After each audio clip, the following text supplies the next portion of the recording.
Sorry for the late start. I'd like to thank you, everyone. We'll reconvene for the evidentiary hearing. Before the commission for consolidated hearing is docket number 2024 UN 26, 2024 UN 27. Great River Utility Operating Company, LLC, 2024 FRP Annual Report for Water and Wastewater Operations in its certificate areas of Mississippi.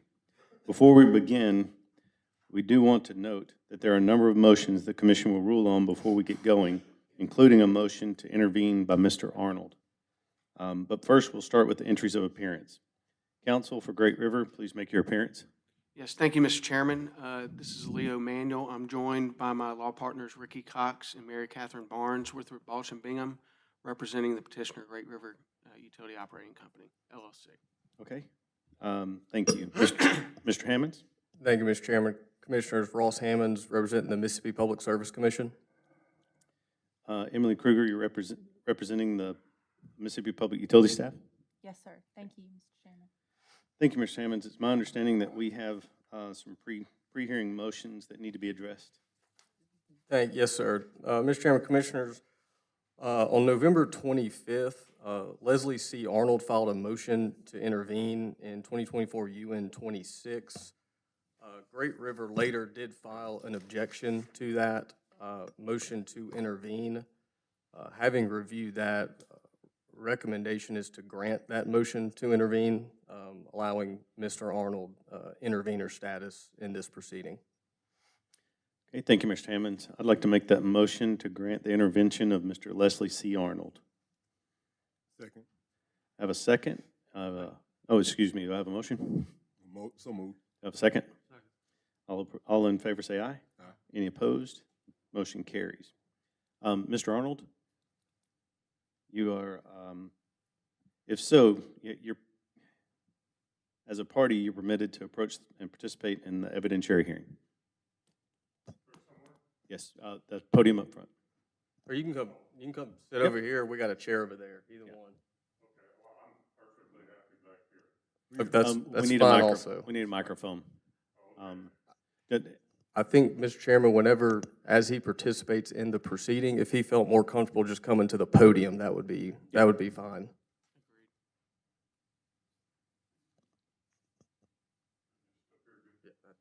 Yeah, that's fine. Thank you.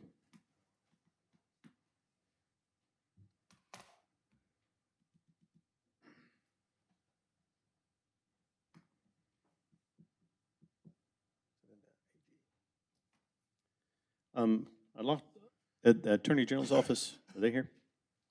Okay.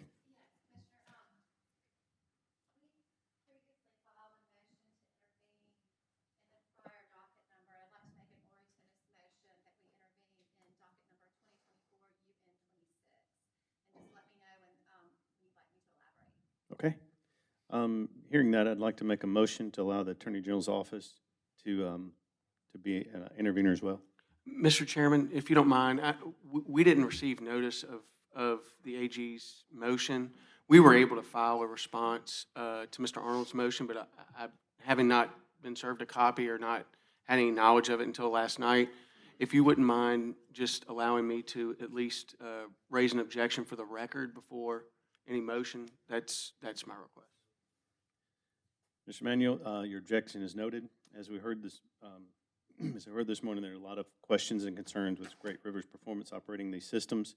And we think this commission and these customers deserve answers. Your objection is overruled, and your witnesses or someone from Great River should answer the question. So anyway, yeah. Okay. Thank you, Mr. Chairman. Thank you. Yes. There's a seat here and there's one here. Great. Thank you.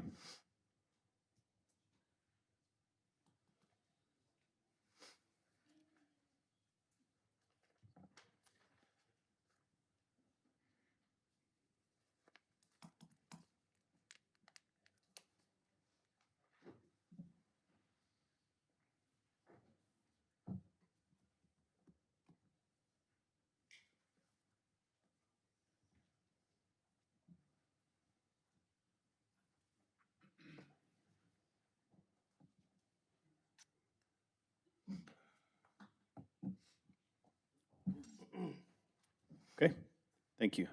Mr. Hammond, you recognize for one other pre-hearing matter?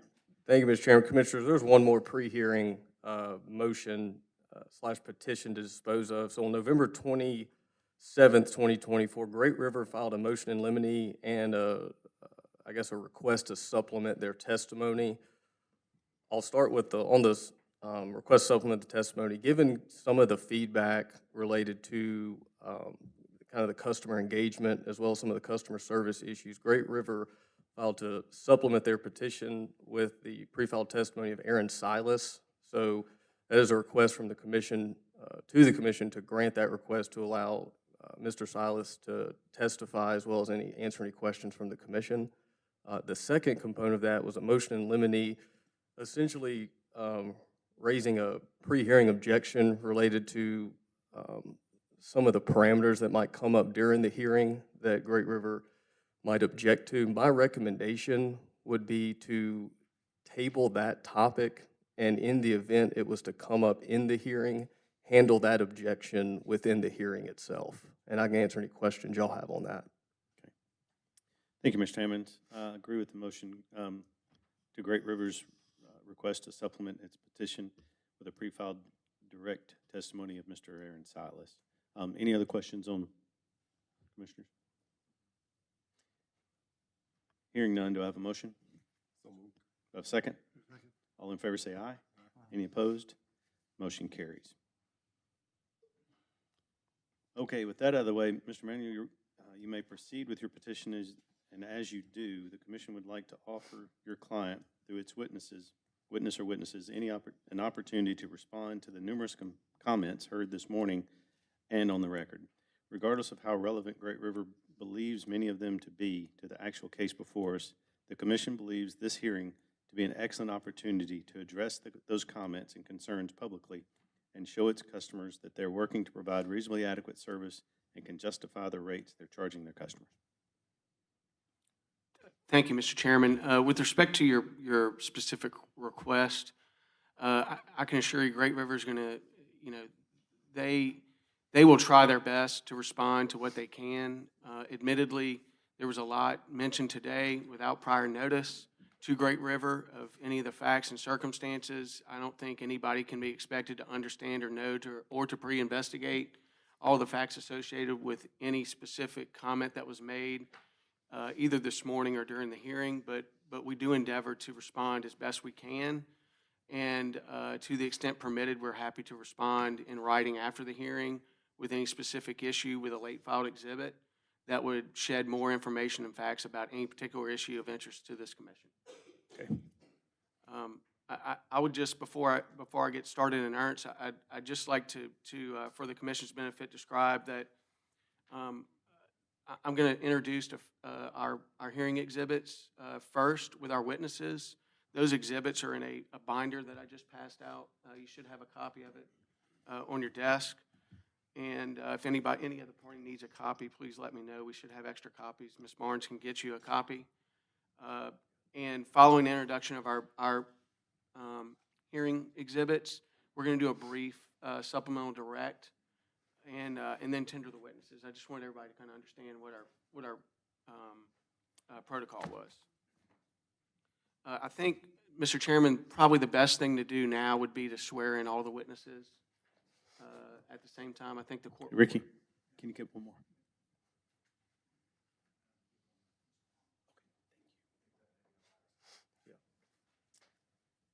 Madam Court Reporter, will you swear the witnesses in? Yes. Whoever's going to testify, will you raise your right hand for me, please? Do you solemnly swear or affirm that the testimonies you're about to give are the truth, the whole truth, and nothing but the truth, so help you God? Thank you. Thank you, ma'am. So, Mr. Freeman, let's start with you. Could you please state your full name and go ahead and pull the microphone down to you? Y'all may have to trade microphones, or at least make sure you're about an inch away from the microphone if you don't mind when you speak. Can you just state your full name and your position for the record, please? Yes, my name is Jacob Freeman, and I'm the engineering director for Great River and CSWR, the parent company. Okay. And Mr. Freeman, you filed pre-filed direct testimony in support of Great River's petition in both dockets, the 26 and 27 dockets. Is that right? That is correct. Was that testimony prepared under your supervision and control? Yes, it was. Have you had a chance to review that testimony before sitting here today? Yes, I have. Is everything in that testimony materially true and correct to the best of your knowledge? Yes, to the best of my knowledge. And do you have any additions or corrections to that testimony at this I do time? not. Okay. And do you adopt that testimony as your testimony here today? I do. Mr. Chairman, I would now move to introduce into the record Exhibit 1, which is a combined testimony of Mr. Jacob Freeman, in both the water and sewer dockets, filed February 28, 2024. Okay. Okay, Mr. Teese, could you please state your name and position for the record, please? Brent Teese. I'm the Vice President, Corporate Controller for CSWR and for Great River. Okay. And Mr. Teese, is it true that you filed pre-filed direct testimony and exhibits in support of Great River's petition in both dockets? Yes. And have you had a chance to review that testimony prior to testifying here today? Yes. Was that testimony prepared under your supervision control when filed? Yes. Is the testimony true and correct to the best of your knowledge as you sit here today? Yes. Do you have any additions or corrections to that testimony that are material in nature at this time? No, I do not. Okay, and do you adopt that testimony as your testimony here today? Yes. Okay, now, Mr. Chairman, I would move to admit Exhibit Number 2, Mr. Teese's pre-filed direct testimony and all exhibits filed on February 28, 2024, is it Exhibit 2? In both. Commissioner Stamps? I have a question, just for the benefit of the folks in the audience. The testimony, the first testimony, the testimony we're talking about now, this has to be about probably 60 or 70 pages thick. Is that correct? Could you give for the benefit of those who are watching online and the folks who've driven from Biloxi to South Haven to be here today, an overview of your testimony? Oh, yeah, so Commissioner, we do intend to do that. Once I get all the exhibits introduced, we're going to start back and have everybody summarize their testimony. Okay. Yes, sir. If you bear with me, I'm trying to get the boring stuff out. Let me get to first. reading. You got plenty, there's plenty to read. Yeah, thank you, Commissioner. And so again, I would move to admit as Exhibit Number 2, the pre-filed direct testimony of Brent Teese, filed February 28, 2024, in both the water and sewer dockets. Okay. So, Mr. Teese, there was a typo in one of the rate schedules that was attached to your testimony, and that caused Great River to file a revised exhibits BT 9.1 and Exhibit 9.2 on April 4th, 2024. Is that correct? Yes, that's correct. Okay. And were those submittals made under your supervision and control? Yes. Okay. And so at this time, Mr. Chairman, I would move to admit as Exhibit 3, revised exhibits BT 9.1 and 9.2, filed in docket 2024 UN 26 as Exhibit 3. Okay. And as hearing Exhibit Number 4, revised exhibit BT 9.1 and 9.2, filed in docket 2024 UN 27, again filed on April 4th, 2024. Okay. May continue. Okay, thank you. Okay, now, Mr. Teese, when the rates were inserted under bond, there was some additional rate schedules that had to be filed, and that was indeed submitted on August 7th, 2024. Do you recall that? Yes, I do. And did you review those exhibits prior to submitting them in the record? Yes. Okay. So at this time, Mr. Chairman, I would move to admit exhibit as Exhibit Number 5, the corrected rate schedules of SSG2 and SSM2 filed on August 7th, 2024, in docket 2024 UN 27 as Exhibit 5. So moved. Second. Mr. Teese, the staff conducted an investigation of this filing, is that right? That's correct. And in doing so, they submitted data requests to Great River, is that right? That's correct. And did Great River respond to those data requests? Yes. Did they respond to all of them? Yes, Were some of the data request responses public and some confidential? they were. Okay, and to be clear, there were data requests submitted in both dockets separately, and responses were submitted in both dockets separately. Is that right? That's correct. Okay. Did you have a chance to review the data request responses prior to you testifying here today? I did, yes. And are those responses true and correct to the best of your knowledge? Yes. Okay. Do you have any additions or corrections to the responses as submitted? No. Okay. Mr. Chairman, I would now move to admit as Exhibit 7 the public data request responses filed in the water docket, and as Exhibit 8, the public data requests. Oh, I'm sorry, I skipped one. I'm sorry. As Exhibit 7, the confidential data requests submitted in the water docket, both in 2024 UN 26. Okay, granted. Oh, I did? I'm sorry. Okay, so again, I'm submitting the public water data request as exhibits number 6 and the confidential water data request as exhibit number 7. Okay, granted.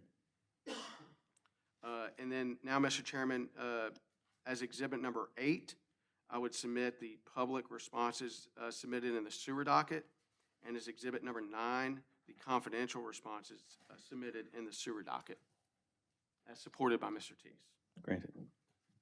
Okay. Now, Mr. Teese, on November 13th, 2024, Great River and the Mississippi Public Utility staff entered into a stipulation in both cases. Is that right? That's correct. And a copy of that stipulation was submitted into the record of both dockets. Is that right? That's correct. Great River is in fully support of all of the provisions, terms, and conditions of those stipulations as filed. Is that right? That's correct. Does Great River have any changes or additions or corrections to that stipulation at this time? No. Okay. Mr. Chairman, I would now move to admit as Exhibit 10 the stipulations between Great River and the Mississippi Public Utility staff in the water docket filed on November 13th, 2024. Again, as Exhibit number 10. Granted. And Exhibit number 11 would be the stipulation between Great River and the Mississippi Public Utility staff submitted in the sewer docket on November 13th, 2024. Granted.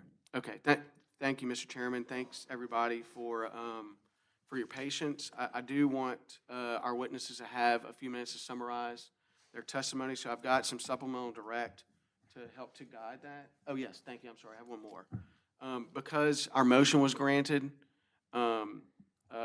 we now have a third witness, Mr. Silas. So, Mr. Silas, let me ask, could you please state your name and your position for the record, please? Aaron Silas, Director of Business and Customer, of Regulatory and Customer Operations. Okay. Now, Mr. Silas, you prepared pre-filed direct testimony that was submitted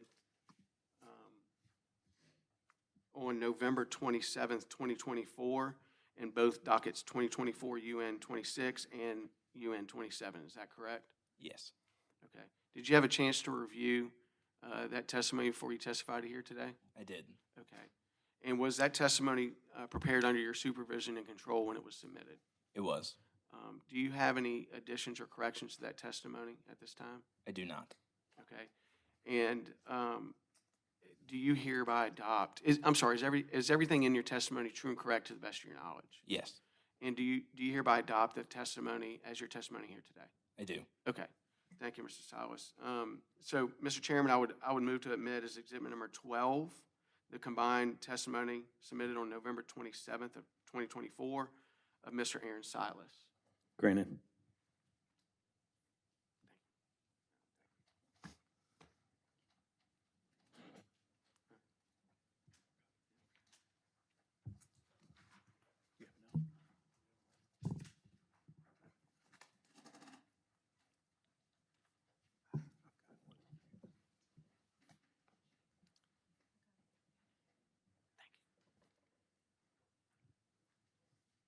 So, Mr. Freeman, let's start with a brief summary of your testimony. As head of the engineering department, can you please start with describing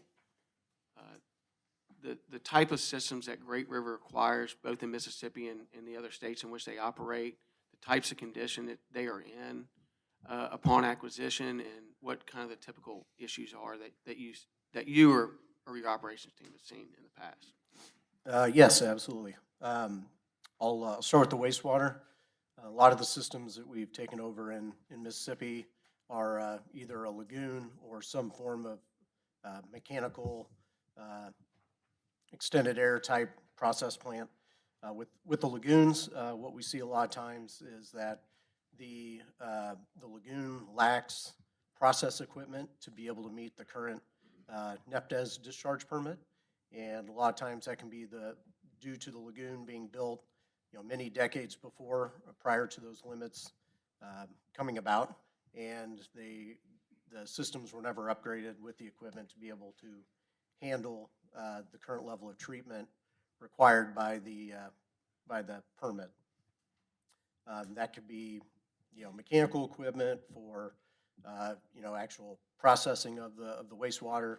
It could be disinfection on the back end, dechlorination to remove chlorine if that's used, things of that nature. Another thing we see a lot is just general overgrowth in the lagoons themselves. If after decades, if the sludge is coming into the lagoon, the raw wastewater is coming into the lagoon, and that's not removed, it doesn't go away. It'll break down a little bit, but it mostly builds up, which reduces the volume and the capacity of that lagoon to treat the wastewater.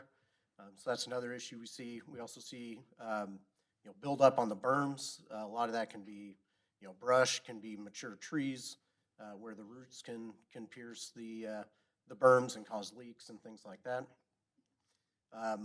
And probably the last thing on the lagoons would just be the site security. A lot of the systems, the lagoons we've taken over, there's no kind of fencing, which poses potential risk to the public.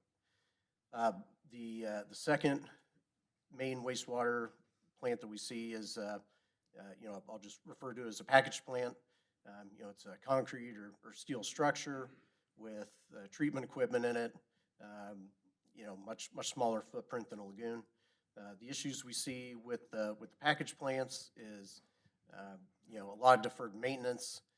The processes typically require, piping, electrical, mechanical equipment, blowers, pumps, and there can be a lack of, deferred maintenance on those items.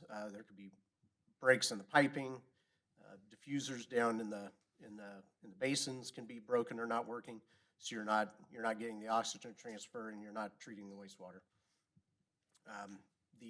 Probably the main other thing on the package plants is the structural, especially with the steel plants. There could be rusting, deterioration in the steel walls, which can cause potential blowout risk.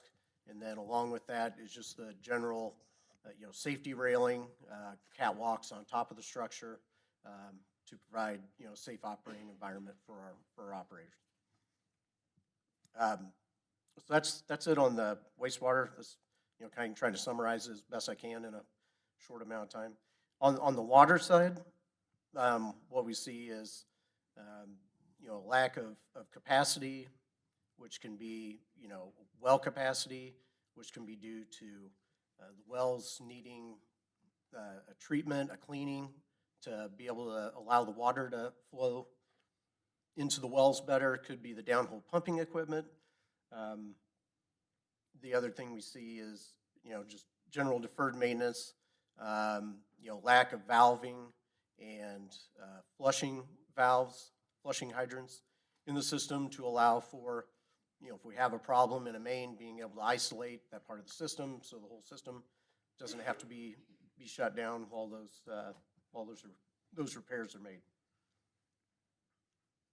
Okay, so, and I guess, Mr. Freeman, with respect, that was really on the production side.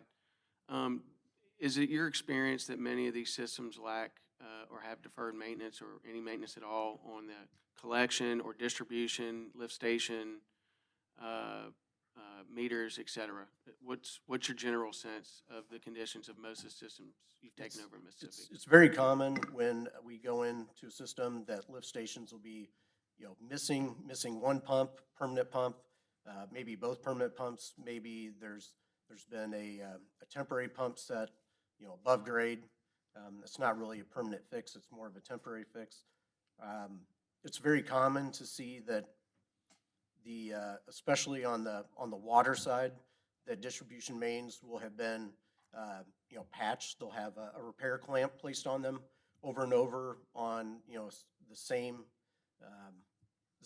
length of pipe, whereas it probably, the entire section of pipe probably should have just been replaced, once they start to get more than one repair on it.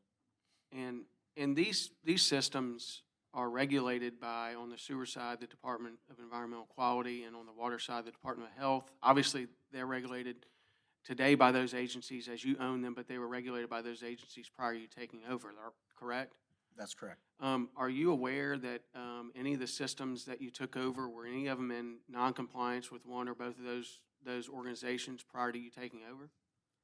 Yes, that's very common, especially on the wastewater system side, which is why we've actively worked with DEQ on putting together an agreement, a compliance agreement, if you will, to provide us time to assess the systems and keep them in the loop on what upgrades are needed, whether that's process requiring a construction permit, which would also go through DEQ, or if they're simple repairs or upgrades that we can do without state approval. And is it typical for your customer base to know that their systems were out of compliance prior to you taking them over? Not unless they not unless they go online and keep track on that. Okay. It's not something, especially the systems where the treatment facility is way back in the woods, which is very common here in the state.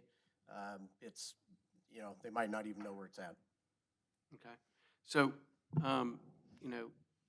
Great River's commitment to this organization, to the state, to the other regulators in the state was to come and acquire these systems that were underperforming and to make the necessary improvements. So I'd like to have a minute for you to describe sort of what your strategy and what your overall approach to that is in Mississippi, and maybe where you are overall.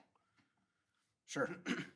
So when we get a purchase agreement for a new facility, we will, my department will get a hold of one of our, number of local engineering firms that we work with, third-party engineering firms.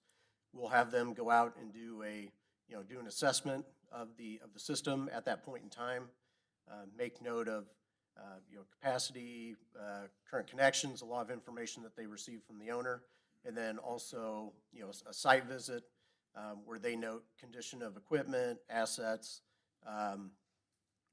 generally how the treatment process is operating, performing, and then they also do a desktop review of compliance histories and get a hold of the health department and DEQ and, try to find out if there's any, lingering issues from a compliance point of view. Then when we get a little closer to, closing after we have commission approval, we'll have our operations group. They'll go out and do another assessment because our engineering memo may be 6 months, a year old. So we'll have them go out and do an assessment right before we actually take over ownership. We also have our in-house environmental health and safety group. They'll go out and do, basically it'd be similar to an inspection that the state regulatory body would do. And that's what we do before closing. Once we own the system, we have a process by which our operations staff, if the facility or lift stations or well or whatever it is, any assets that are in critical condition or aren't working at all, they will go and get those up and running. We refer to that as triage to get the system operating as it should. And then after we do that, our operations group is constantly identifying issues and repairing them, through our work order system that we have internally, to where we can track the issues that they've encountered and what the resolutions are. And then the next part of that process would be if there's anything that needs to be done that requires, DEQ or DSH approval, then we work with our third-party engineering firms to put together plans and specs, submit a construction permit to the state for their sign-off, and then once we have that, we put it out to bid to local contractors, and then we select the lowest best price for the project, and then we build it. And so, Mr. Freeman, everything you just described, that doesn't happen overnight. So, I mean, what's the window of time, depending upon the severity of the issues, that it takes for those types of things to occur? Sure. We try to get the what I call referred to as the triage and our assessment, our engineering assessment done, within the first, say 6 months, 9 months, somewhere in there. Then it may take 3 to 6 months. Let's say we have to go through the process of getting a construction permit or construction approval from DEQ. It may take 3 to 6 months to get design put together, plans and specs to submit to the state, and then they may review it for another 3 to 6 months. And then depending on what the project entails, that could be up to a year. Okay. Now, Mr. Freeman, are all of these activities readily observable by customers from their homes? I mean, I guess what I'm asking is, you mentioned you have lagoons in the woods. If you're doing a bunch of berm work on a lagoon that's in the woods, down a dirt road, is that something that customers are readily observing every day? Like you mentioned, it would just depend on where the actual treatment facility is for the work there. Obviously, the lift station work, main repairs, those are all things in the system within the neighborhood. Those would all be viewable by the customers. But depending on the severity and nature of those repairs, they may not, they may be out there for an hour. And so just if somebody happened to drive by or it was right in front of their house, that might be the only time they notice it. Is it fair to say that your initial activities upon taking the system over are designed just to get the system operational and in compliance, at least temporarily, if that's all you can do? And then you do a permanent fix thereafter that may take permits, may take bids, may take design, et cetera. Right. Yeah, the general agreement that we've made with DEQ on the wastewater side is that they understand that if any process changes need to be made, they have to give approval on that. So we are to get it operating and then operate the system to the best of our ability with what is there. Okay. And we heard some comments today about brown water. I'm curious, I know you've had some recent situations in another state where you've dealt with this. If you've taken over a system that's had a brown water issue historically, that's not something that can be fixed overnight either. Can you talk about what the possibilities there are to resolve that issue long term? Yes. So for instance, as you mentioned, over in Louisiana, North Shore, Lake Pontchartrain, we have issue with tannins over there, which required a green sand filter. It was a pretty large project. With Gulf Park Estates and in that area, when we discovered or better understood that the brown water issue was there, we did some initial testing, for the predominant offenders, if you will, constituents in the water that would typically lead to brown water, and that did not, was not the case. There wasn't anything. Still wouldn't have been a simple fix. We'd had gone through a process, but the things we typically see that cause brown water, we did not find there. So we did some more research there, and the options after talking to other other water producers in the area was to do a reverse osmosis system, which is very expensive. And then as we were kind of looking into that is when Jackson County reached out to us and we started talking to them. Okay.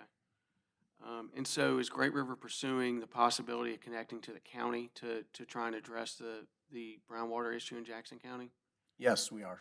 We've had multiple meetings with JCUA, and we've gotten to the point where they've identified where their mains are, where the locations where we think the best places and number of locations to install transfer stations. And we are doing due diligence on our side to locate those mains and confirm sizing, condition, so we can move forward with putting together engineering plans and specs. And just to be clear, these systems in Jackson County that we were discussing, Gulf Park Estates, Ocean Beach, et cetera, you've owned them for less than a year, right? That's correct. What types of things are you doing to ensure that the activities you do and the improvements you make are reasonable in cost? So we, like I mentioned, we utilize local engineering firms to, as much as possible, to put together plans and specs. And then we also get recommendations from those local engineering firms on, good contractors, good local contractors in the areas. We have a bidding process that we utilize. So once we identify a contractor in an area and they're interested in bidding in our work, we add them to the bid list, and then they're notified on all bid projects that go out. What we try to do also is, instead of just bidding out, when I say a project, we try not to bid out work at one system by itself. We try to put those out in groups of 3, 4, 5, to where there's some economies of scale, and we hope to be getting better pricing from the contractors that bid the work. Okay, and just to clarify and be clear, absent something you don't know about today, and absent all the approvals that are necessary, and you obtain them, it's Great River's intent to connect to Jackson County's system, and you believe that would be the least cost and best solution to their groundwater issue, correct? That is correct. And you're actively pursuing that as we speak? Yes, we are. I guess I think I have two more questions. One is it fair to say that everything you described here is in progress? Meaning Great River's taken over 130 systems all throughout the state, and your job is not done yet to resolve all of the operational issues that you're aware of, right? That is correct. And I'm going to ask this last question for your benefit mostly. I understand you're head of Great River's engineering department, which is separate and apart from their operations department, which handles the day-to-day operations of these systems. So let me give you just a minute to describe perhaps what you are primarily responsible for and have personal knowledge of, and some things that you may not. We don't have every single person here that's available to answer every specific issue, so I want to try and describe kind of what your scope of responsibility is and scope of knowledge. Sure. So I would say I could put that into two categories.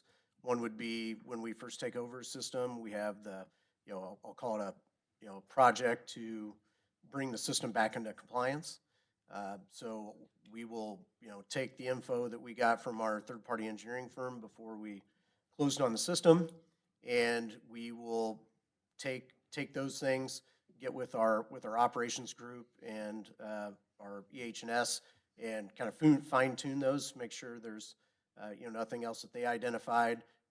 Maybe the operations group had taken care of some of the repairs that we identified a year before. And then we work to get those things approved in the construction project. Throughout that time frame and through all time, we have regular meetings with our regional managers, so they can let us know if something else has come up that maybe needs to be repaired that's above and beyond the, third-party operator or one of their subcontractors. It's outside of what they're capable of handling, and we may take that over. But the day-to-day operations, I am not involved with unless something comes up that they bring to my attention. Like a technical issue that would require some Right. analysis. Right. Okay. So, Mr. Teese, let's move to you. Let me start with kind of a super brief history about how we got here. So, Great River came to Mississippi late 2020, early 2021, acquired your first systems in 2021, and, Great River filed its first rate case in 2022. Can you briefly describe, well, let's just start with that. So you filed your first rate case in 2022, and that was approved by the commission ultimately, correct? That's correct. And as part of that proceeding, both the staff and commission hired consultants. Correct. And what types of review and audits did those consultants conduct at that time? Yeah, so those consultants did, the work of examining our books and records, right? Sort of in detail. So things like general ledger, which is, all the detail of every line of expense that runs through Great River's books.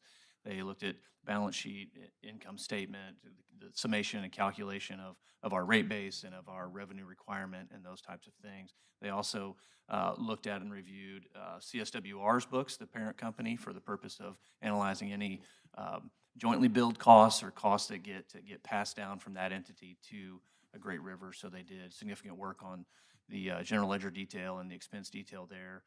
That work included looking at invoices, looking at bill samples, the history of kind of all the financial and some operational activity that we had done in Mississippi and Great River up to that time. Do you remember the two consultants that were hired? One was hired by the staff, one was hired by the commission. Do you remember who those were? I do. UPC was a consultant, and then Larkin was a consultant that I believe was hired by, actually, I don't remember who was hired by whom, but it was a firm called Larkin and a firm called UPC. Okay. And they operated independently of each other? That's correct. Based They on both, what they you both could served observe. us with different data requests to get information on their own. Okay.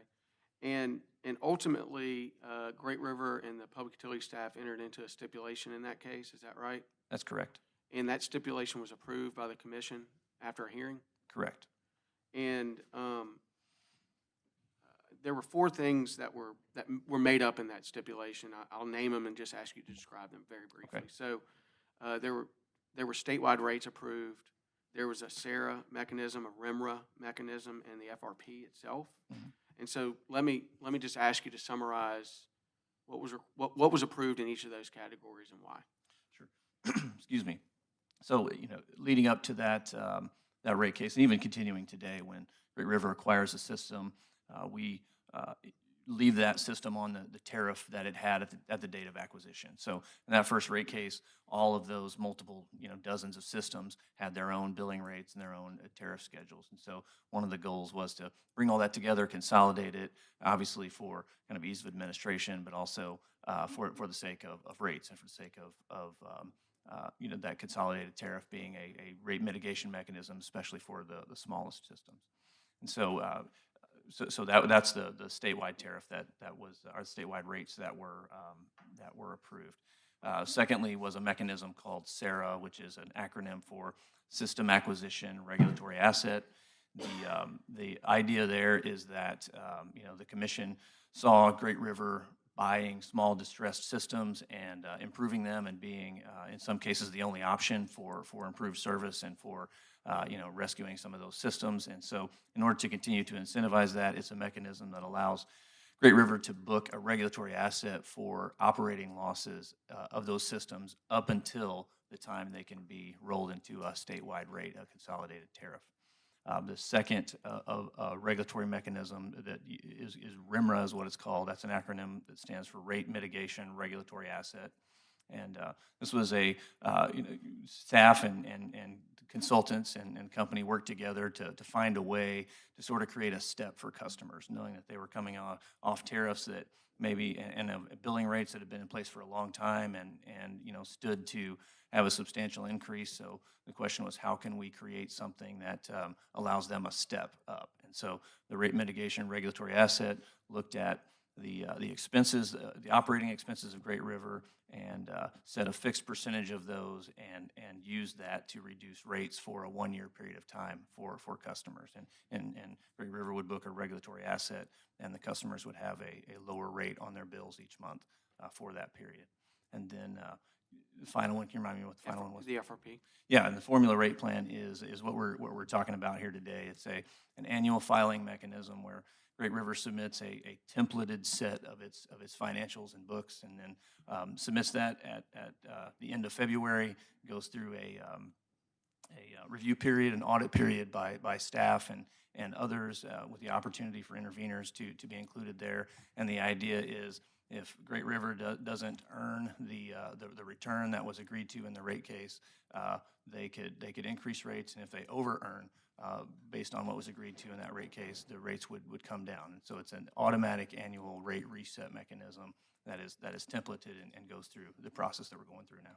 Is this FRP process common in the industry, in the state, among other Great River companies?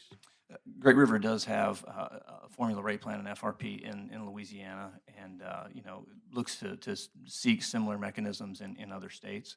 As we grow and as we acquire systems, it provides sort of a natural, expected and planned opportunity for customer rates to change and keep up with inflation and the cost of the necessary improvements.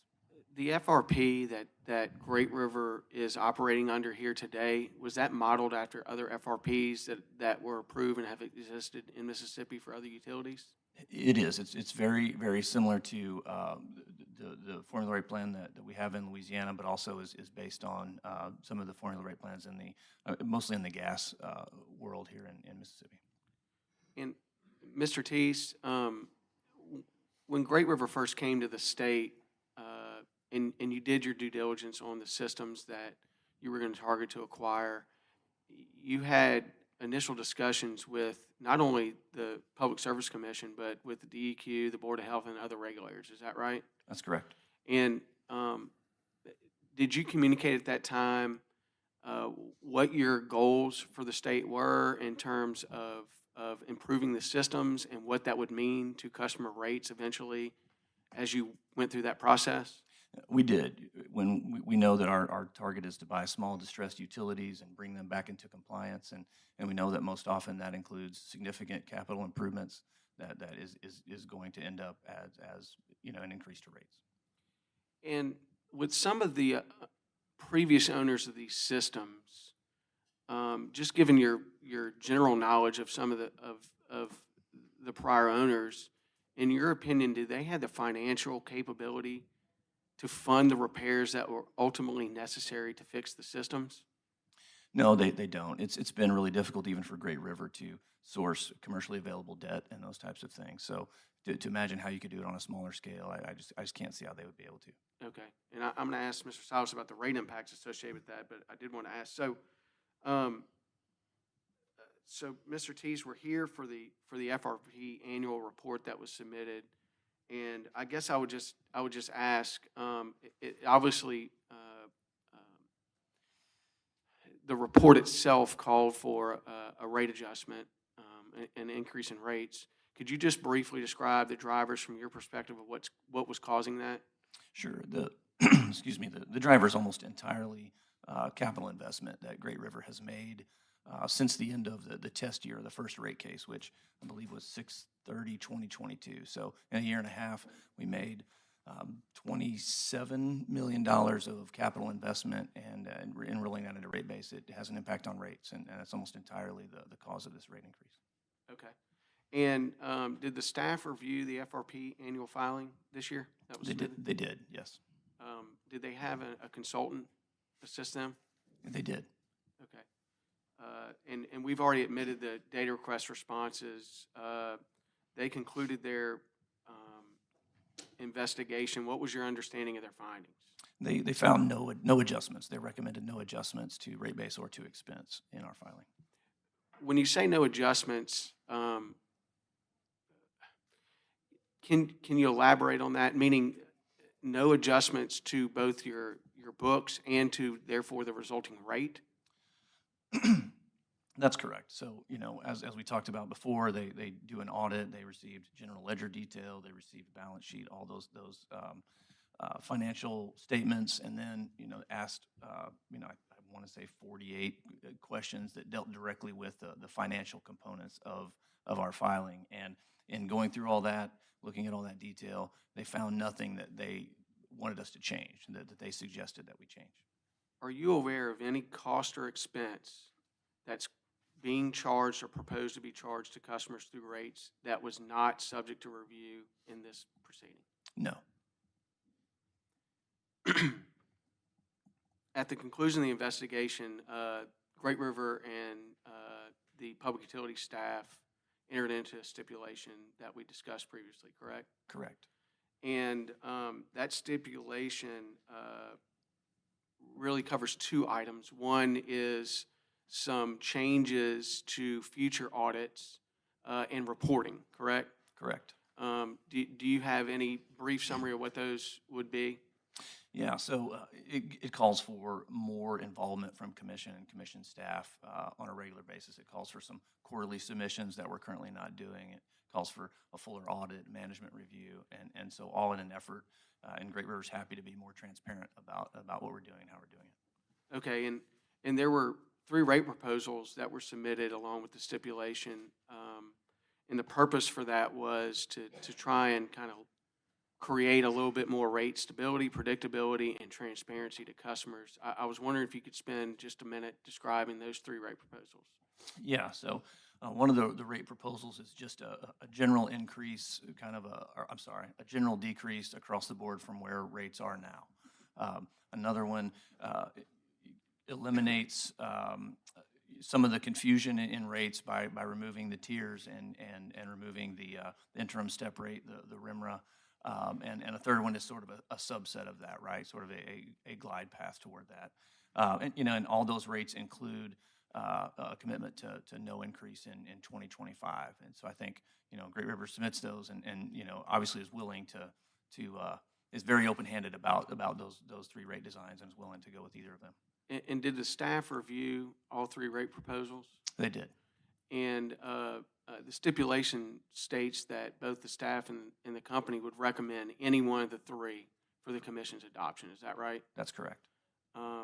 And I guess the last question I would ask you about the stipulation itself is, you talked about some of the proposals eliminating tiers or simplifying the rates. Would that result in rate increases and decreases depending upon, you know, what customer you are? It could, certainly. And in the stipulation, those are all outlined. Those are all calculated. And doesn't the stipulation also call for the discontinuance of the RIMRA mechanism that would eliminate sort of the phase-in stepped-up rate process that was approved last year? It does call for the elimination of that. Okay.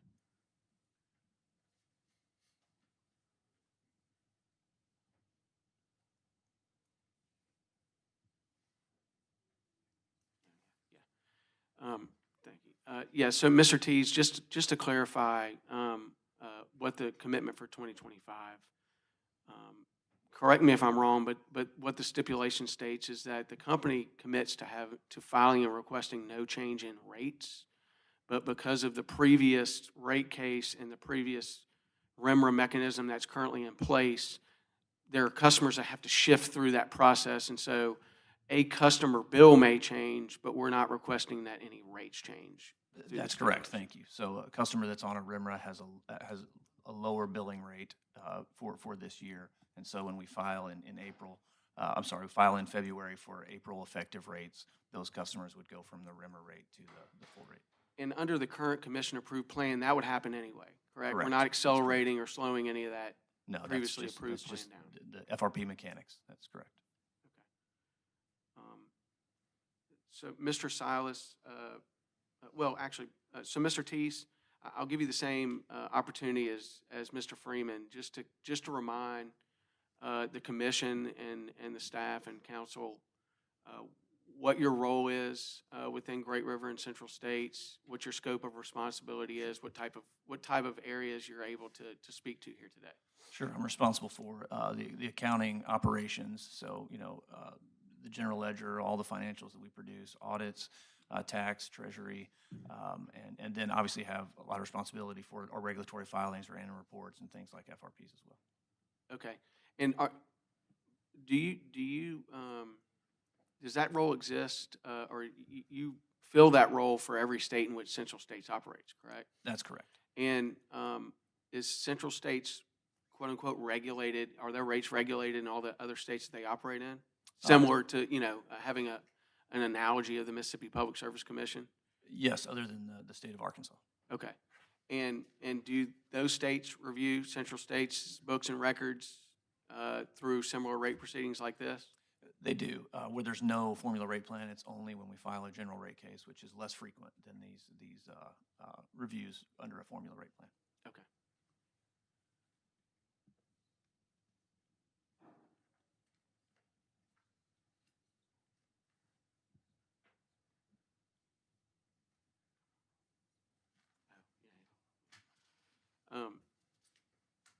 Okay, Mr. Teese, this was reported in the FRP filing itself, but just to reiterate, the ultimate findings prior to filing the FRP filing, had Great River earned a profit in Mississippi? Prior to filing So this year. Prior to filing this year. So in 2023. Right. Yes. So the returns, and there's the mechanics of the FRP. There's one of the exhibits goes through the calculation of the return. And so on the water side, there was no return. It was a loser, but there was a small profit on the sewer side. Mm-hmm. And in years prior to submitting this filing, your rates were lower, and so were you operating at a loss? Yes. During the prior periods, ever since you've taken over systems in Mississippi? That's correct. All right, so Mr. Silas, I guess let's start with you describing kind of what your role is, what your scope is with Great River and Central States. So I am the Director of Regulatory and Customer Operations. So on the regulatory side, I kind of oversee all the filings that come in front of you all at the Commission. I work with the prior sellers to collect all the data that they have, gather the information that they have in their prior filings, the tariffs and that kind of information. And then on the customer operations side, I oversee our call center and our communications team as well. Okay, customer communications. Correct. Okay. Mr. Teese had mentioned that one of the items approved last year in Great River's first rate case was to implement a statewide rate. Can you describe why that was requested and what the benefits and or burdens of that arrangement are? I can. So first, I'd like to just start by saying that statewide rates are not an uncommon practice in the utility industry. Multiple of the systems that we acquired from prior owners had several, sometimes dozens of service areas, and they were charged a single tariff rate as well, right? So this is not uncommon for water, sewer utilities, electric, gas utilities, et cetera, across this state and a lot of other states as well. I think there are a lot of benefits to statewide rates. First being kind of incentivizing consolidation. So consolidation allows us to achieve a lot of the economies of scale that Mr. Freeman was talking about before, increasing bidding power, being able to bid our statewide operations and get kind of lower cost for some of that. So that consolidation is a big piece of it. Additionally, statewide rates allow us to spread the costs of operating these systems across a larger customer base. It allows us to charge, just and reasonable rates to extremely small systems. I know that in Mississippi, some of our systems serve 5, 10, 20 connections, and we wouldn't be able to do the capital investment and provide the professionalized operations necessary for those small systems without these statewide consolidated rates. So let's elaborate on that, Mr. Silas. So for a smaller system that you've acquired, let's say it has 20 or 30 connections, if it remained a standalone system and somehow found the funds to make the necessary repairs and capital improvements to that system, what, in your opinion, would be the rate impact to those customers? Yeah, in my experience, I have seen standalone rates up to $250 to $300 for a single service. So that would be for sewer only on a standalone basis, rather than water and sewer. So the rate impacts would be very big for small standalone systems. And so, Mr. Silas, and that's driven by what? What causes that rate to go up? Yeah, so the level of investment needed for a system of that size is very similar to a larger system. So systems are designed to do the same thing regardless of whether they're, serving 10 connections, 20 connections, or 200, right? So really the primary driver behind that is the denominator of the rate, which is the connection count, right? If the same costs are up top and you're dividing it across 20 connections, then the math says that the rate is going to be much higher.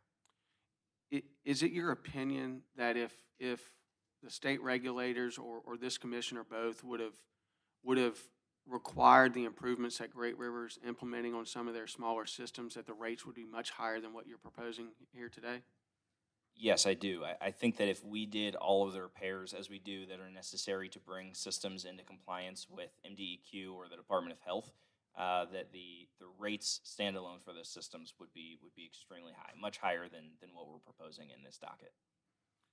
Okay, your pre-filed testimony goes into your customer communications responsibilities, and so I wanted to give you a few minutes to describe how Great River and Central State's customer communication department and strategy is set up, and perhaps what some of your experience has been since entering Mississippi.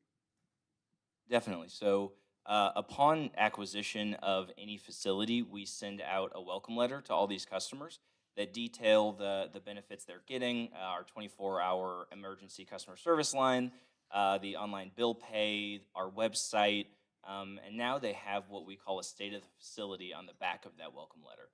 What that means is we detail and we try and educate our customers about every particular thing relevant to their system.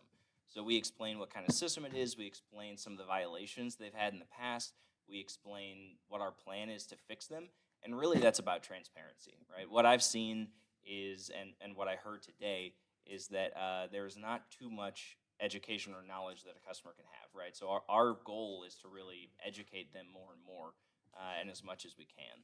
So that's right as we acquire a system. We also have a process in place to notify them when construction projects are completed via email and text. And we also have signage up whenever a construction project is in progress. So what that does is allows the community to know that we are doing work in their system. It shows kind of a description of what the project is, why we're doing it, and so we try and be transparent in that way as well. Outside of all that, I know that not every customer has text capabilities or email capabilities. So at least once a year, we send out a hard copy mailer to the same places that these customers get their bills to ensure that they receive them, detailing everything we've changed in the last year. So once a year, they get a hard copy mailer in addition to everything else I've talked about that talks about the work we've done, the deficiencies we've fixed, and kind of reminds them of some of the other benefits. So on the communication side, in terms of pushing information out to customers, that's kind of a high-level summary of what we do. Does Great River have a website? We do. And what types of things are communicated or available to customers on your website? So there are a multitude of options on the website. You can pay your bills online. There's payment assistance programs that points them to other departments in Mississippi that allow for bill assistance. It gives our emergency contact information. It gives where they can mail their check. It gives where they can go in person to pay their bill. It gives tariff information, kind of rate schedules that are simplified to help customers understand exactly what they're being billed. sample bills, kind of all the things that you would expect of a professional utility. What channels do customers have to reach Great River? There are a few. There are a couple that I'll call extremely formal, which is to call us or email us. That emergency line is open 24/7, and we have CSRs, customer service representatives, available 24/7, 365 to field those calls. Additionally, they can send emergency emails as well, and we do monitor our social media page as well, so customers can contact us there. What happens there is we direct them to enter the formal process that I mentioned before by either calling or emailing us if they have a service question or an inquiry. And so once a call or an email is received, how is that managed by your team? So the large majority of calls that we receive are either pay by phone. I mean, I would say 51% subject to check. 51% of the total calls we receive are handled via our IVR system, which is primarily information driven. They're either wanting to pay their bill online, by phone, or figure out a mailing address to send us a check. So the large majority of calls we get are from that. What is IVR? Yep, that is an interactive voice recognition system that allows customers to select a number. So it gives them a list of options, and customers select from that list to self-serve. Okay. The other half, 49% approximately of the calls that we receive, they choose to speak to an agent, a live agent. So if that's the case, that can range anywhere from simple billing inquiries to move in, move out, which are more FYIs, right? Hey, I'm moving. Can you stop service on my account? To payment inquiries. Hey, I made this payment today. Can you tell if it hit my account yet? I'd say about, subject to check again, about 70% of the agent-handled calls are related to that. If there are service inquiries, that kicks off a work order process. So what that means is this customer service representative interacts with our operations team and creates kind of a computerized record from beginning to end of the service inquiry, right? So all the calls are recorded and kept for a couple of years, so we can kind of track that cradle to grave. But what that means is a work order is assigned to our operations team, and they're given, depending on the severity of the situation, either an hour to be on site or a little longer for non-emergency situations. And that kind of work order process allows us to make sure that our customer service representatives are notified whenever the operator makes a fix or has an update to the situation. And then either the local operator or the customer service representative ensures to call the customer at the end of that process to ensure that there's kind of a bow put on the situation. Okay. So, Mr. Silas, what I understand you to say is somebody calls and reaches a person with a service request, a work order is initiated, and that is a way for you to track from cradle to grave that issue for Yes, that sir. customer. Is that right? Yes, sir. And are all of those records made available to the staff and to the Mississippi Public Service Commission? Yes, all those records are available. Yeah. And I guess it's possible that somebody could hang up or not reach someone. Do you have a busy signal? Let's handle that circumstance. Yes, sir. So we get data weekly that we review on things like customers who have chosen to hang up rather than wait for an agent. So year to date, as of November of 2024, our average speed of answer in the state of Mississippi was 19 seconds, which means once they made the selection to speak to an agent, someone picked up within 19 seconds of them making that selection. Out of the 40,000 approximately calls that we've received year to date in Mississippi, 383 of those customers have chosen to not hold on and speak to an agent. They are given the opportunity to make a selection and get a queue callback, which means that they don't have to wait on the phone. They can hang up and we call them back. But yes, 383 of the approximately 40,000 calls have chosen not to speak to an agent if they made that selection. And so, Mr. Silas, with respect to the volume of calls, I think you mentioned was something like 40,000. How does that compare to the number of connections you serve in the state of Mississippi. Get some context as to how often customers are calling for any reason or for more specific service-related or rate-related issues.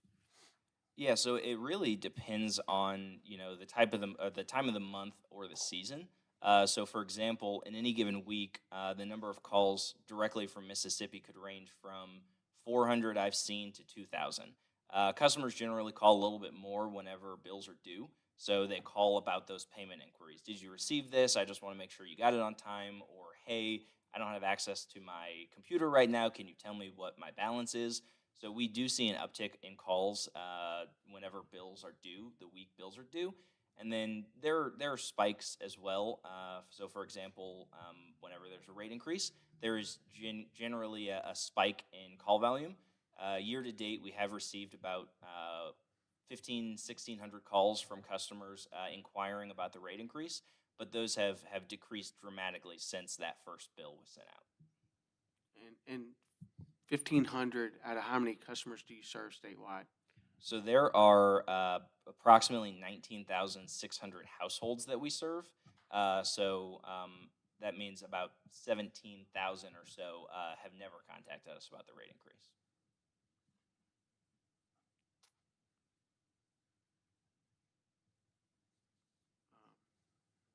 Okay, well, I think that's all of our witnesses.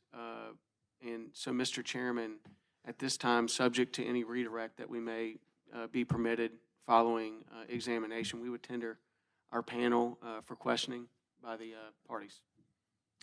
Okay. Appreciate it, gentlemen. Ms. Secoy, you have any questions? Okay. Mr. Arnold?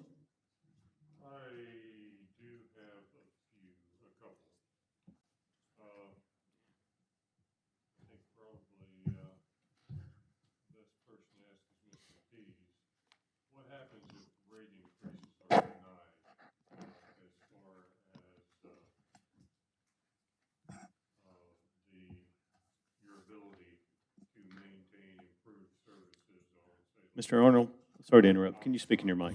Thank you. I'm sorry. I'm not used to using these things. What happens if the rate increase is denied on Great River's ability to maintain particular systems? Are you just going to kind of go the way that it has in the past and not maintain the systems, or what needs to be done? If the rate, I just want to clarify your question. So if a rate increase request was denied, how would that impact kind of our day-to-day operations? Right. Sort of question. How would it impact the quality of the services, the lagoons, and so forth? Yeah. The brown water, or getting rid of the brown water, et cetera. Yeah, certainly,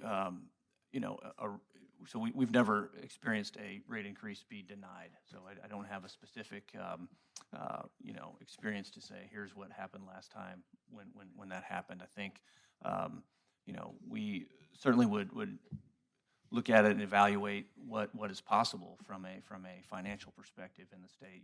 When our rates increased this year, we were able to source some commercial debt for the first time, and so certainly if rates aren't increased, we can't do that, and that obviously has an impact on the cash available to do the improvements that we know need to be made, and so it certainly would have an impact. I'm not sure, sitting here today, I'm able to kind of think about the spider web effect of all of that and everything that would impact, but certainly it would impact our financial health and our financial ability to continue to do what we do.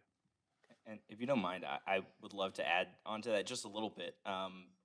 As in my role in the regulatory department, I've been able to work with prior owners and prior sellers and review a lot of historical dockets of theirs. And there have been cases in the past where some of our sellers have been denied a rate increase. And that's really what led to the deferred maintenance issues, right? To the service quality issues, the non-compliance.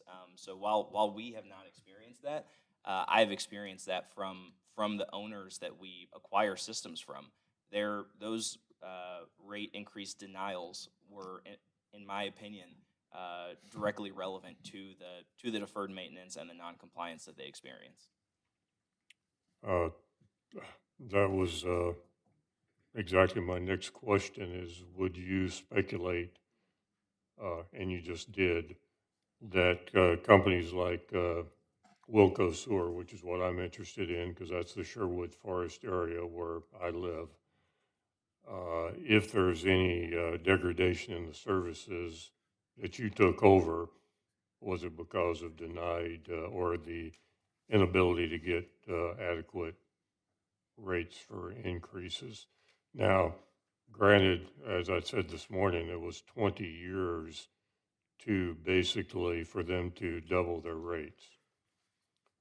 I'm still not necessarily saying I agree with the 175% increase over the last 17 months. That seems excessive, but I'm not here to testify.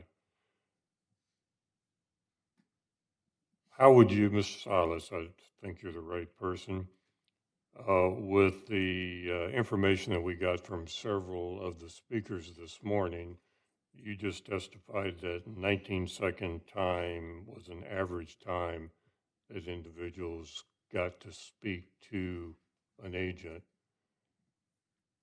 From what people said this morning, that does not necessarily seem to be, or often that seems to not be the case. They're talking about nobody ever answers, they didn't get callbacks, nothing happened, 3 months.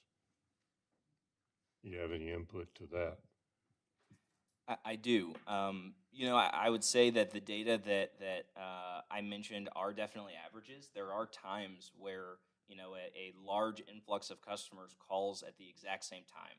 So if and this is of course hypothetical, but if 200 customers from a service area call us at the exact same time, then those wait times would go up. So I definitely don't want to deny any individual customer's experience. But I would say, those are few and far between rather than the standard based on the data. Okay. Seems like, well, of course, those who have had the problems are the ones that are going to be speaking today, so I don't know. I have a question about the FRP, the formula rate plan. Is this based somehow by Mississippi law or generally state laws that allows you to, if you don't make a certain amount of profit, that you're allowed to automatically raise rates without going through the hearing process that we're going through right now? So the formula rate plan provides for this process. This process is in there. And so, there are a lot of mechanics to it, but ultimately the commission reviews every year our formula rate plan filing. The staff does a review first, and then they submit it to the commission. So this is part of that. I'm not sure the legal authority and background as to the first part of your question, but I know that other utilities in Mississippi have these, and as we negotiated it, we followed similar procedures to them. But the commission does have to see and approve all of those increases. Yeah, Mr. Arnold, I'm sorry. From a legal perspective, there is Leo, Manuel. Legally speaking, there is a statute that authorizes formula rate plans to be approved by the Mississippi Public Service Commission. While this is the first for a water and sewer utility, because it's really the first water and sewer utility of any size to justify one in Mississippi, all of the Mississippi electric and gas utilities have a similar FRP that operates annually, very similar to this and on a similar schedule. To reiterate what Mr. T said, while it authorizes that plan to exist and the procedures are very similar, it's all subject to audit by the public utility staff and their consultants, and it's subject ultimately to a review and approval by the Mississippi Public Service Commission. I do want to state something clearly for you, for the record, and for those in the audience. Under Mississippi law, utilities have a right to place rates into effect under bond if a decision is not rendered after a certain period of time. It's typically 120 days from the date in which a rate request is requested. And so I do want to confirm what the chairman told the group this morning as true. This commission has not approved the rates that are currently being charged customers, and that started in August because we implemented those rates that were originally proposed in February reviewed for 90 days by the staff and have yet to been approved, we have a legal right to place them in effect under bond, subject to refund, depending upon whatever the ultimate outcome of this hearing and this proceeding is. Does that law you're talking about go back to something? I think I was told at one time that there was a law that was, actually, I was blaming this on the previous administration, and I was told that the law goes back to something around the 1950s, at which point I said, well, I guess it couldn't have been Brandon Presley's fault, but No, sir. Luckily, is the law that yeah, old? luckily, my mentor was my mentor was around when all this happened, and so the Public Service Commission was created in 1956. But the statutes and the authority for formulaic rate plans have been around since the early 90s. And to be fair, they exist because in the 70s and 80s, commissions were not apt to approve any rate increase, and the courts and the legislature got tired of seeking appeals and overturning the commission's decisions. And it was determined that the formula rate plans were a better way to go about things, to periodically review more frequently and have hopefully smaller adjustments once a steady state period is reached. So that was the policy reasons behind why formula rate plans have been in place. And in fact, as I understand it, Mississippi was one of the first states in the country to move in that direction, and almost all states in the country at this point do that. That was my phone ringing to tell me I better go outside and put another nickel in the meter. I didn't think that would ring with it on silent. I believe that is all I can find. Oh, the welcome letters that you mentioned, Mr. Silas. I don't remember getting one. There may have been welcome letters coming in, but you say they do come out annually. Yes, sir. Or letters telling us what you're up to. Yep. So the initial welcome letter is generally received anywhere within 7 to 10 days after we do the initial acquisition, and then now we do an annual update letter that you should be receiving. So if you're not, I can either take your information, or if you call the line, you can update your billing address. They all have that. Okay. That's I mean, I'm online. I have an online account. So, and one more, and then I will sit down. You took over Sherwood Forest, and that's the one I'm most interested in since that's where I live.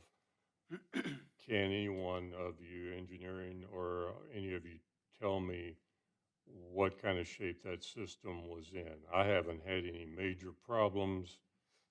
When I go walking some mornings after a big rain, there's a smell of sewage in the air, but that's been going on for some time. It's still going on. I don't know, what have you done, if any of you can answer that question, in the Sherwood Forest area? Excuse me. You said that was one of the Wilcos?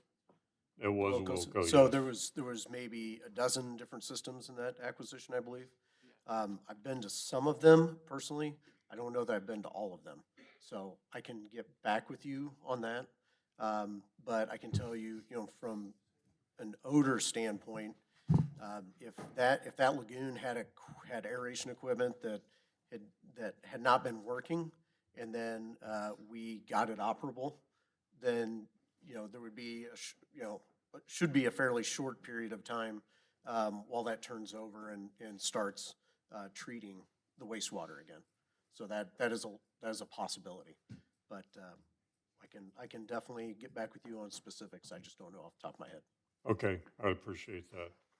That's all. That's all I have. Thank you very much. Thank you, Mr. Arnold. Commissioners, questions? Commissioner Stamps? Okay. Thank you, Mr. Chairman. I'll just go down the road. We'll start with each person. What would you say to the citizens who spoke today in response to their airing their grievances and concerns about their experience with Great River? Yeah, so, we were all sitting in the back and taking kind of detailed notes on everyone. I counted, I think, at least 20 people who came, and so appreciate all those folks there. And, we heard their comments. I mean, as we're talking about them, we're thinking through things and intend to research them and get back to all those folks. So we heard them, and we want to give them a good answer to what they said. I think, when we go through a process like this, we know that any rate increase catches folks' attention, and so we recognize that they have seen that and they've heard that. And then when you have concerns about the quality of your service, that all gets magnified. So I think we understand what we saw there. I think what we would say is, throughout this process, the process is set up to work with the commission, work with the staff on vetting our numbers and making sure that what we have there is right and has been reviewed and those types of things. So we hear them, we want to give them answers as specifically as we can. But as it relates to kind of the numbers and the rates, which is obviously the part that is in my bailiwick, is we have submitted those for audit and been as transparent as we know how to be with what those numbers say, and they sort of equal the cost of service. And so we have done all that to be at this place, to be able to be before you all and say this is what it costs, and here it is. Thank you for that.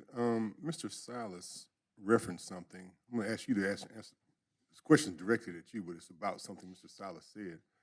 Do you have any knowledge or experience with some of the associations being denied or driven to a point of sale, or being able to not maintain their systems prior to Great River taking over? Well, it was directed at you, but it was about something he said. I heard you say Mr. Silas. I'm sorry. Can you repeat that? I apologize. Do you have any experience or knowledge of systems being driven to a point of sale, or being put in a position where they would not be able to function appropriately prior to sale? Yeah, so I can speak generally, and I'm not on the front lines of acquisitions all the time, but we have had systems that we have bought in I know some specifically in Missouri that were placed into receivership, which is effectively bankruptcy, and the commission takes over operations, and so those things are happening, right? And when you see we've seen other times where owners are ready to just walk away because they're sort of out of options and those sorts of things. And so I think from my perspective, and I mentioned this before, but it is really difficult to source kind of commercially available debt, because it's about cash flows, and the rate process. That debt would come after it, but you kind of need the money now so you can sort of justify the rate increase. And so that is a tough thing for a small operator, in my opinion. As a finance guy, I would look at that and say that is a real problem for them. And so it does not surprise me that, especially if they're not for profit to start with, as an HOA or a POA might be, or just a small operator that doesn't have resources in things like accounting or finance or administration to be able to kind of put together what you need to go do that, which means, yes, their systems are hurting, and they're hurting from a financial perspective. Thank you. Mr. Silas, I'll pose those same two questions to you as well. Do you mind repeating your? Well, the first question is, what would you have to say to those citizens who came and spoke before us earlier today?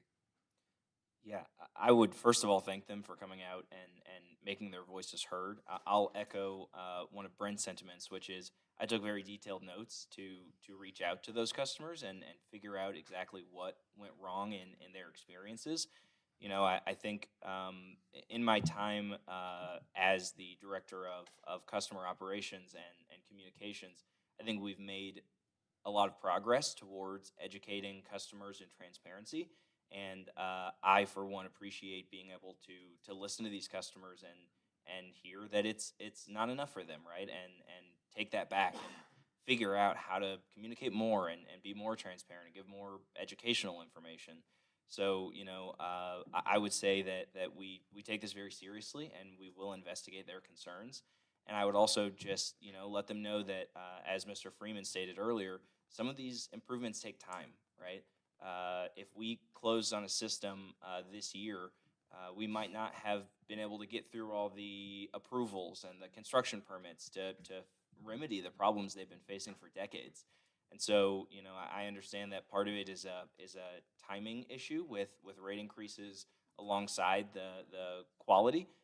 But I would assure them that it's at the forefront of what we do, their health and safety, and we take every single one of their complaints and concerns and calls very seriously. Okay. And I'll pose the same two questions to you as well, sir. What would you have to say to the citizens who came today? Well, I have, well, Aaron took some of my thunder, but yeah, I mean, the focus or the portion of the business that I work on, I would say, my is the engineering director, compliance is number one, and compliance being, health and safety and environmental. So, what I would say is that, like Mr. Silas mentioned, some of these things take time, but we are working on them, and we have a responsibility to provide safe and reliable service on the water side, and then to meet our permitted limits on our wastewater systems. Okay, and this question will be for whoever can respond to it. I haven't read the entire book yet. We'll get through it tonight in the next couple of days. Do we have a system where there's a water provider here, and then there's a master meter account to Great River, but then there are other master meter accounts to other utility operations? I heard somebody from Natchez say that the Natchez operation, they get water from Natchez, and then you resell that same water. And then other utility providers also have the same agreement. Could you explain where those are? Yes, sir. So Oakland is the community on the water side where we have that pass-through provider. So in our rate structure, and I won't get too into this, they're what we would call a tier 3 system. Mm-hmm. All the tier 3 systems are the ones where we purchase water or send the waste to be treated to a different entity than ours.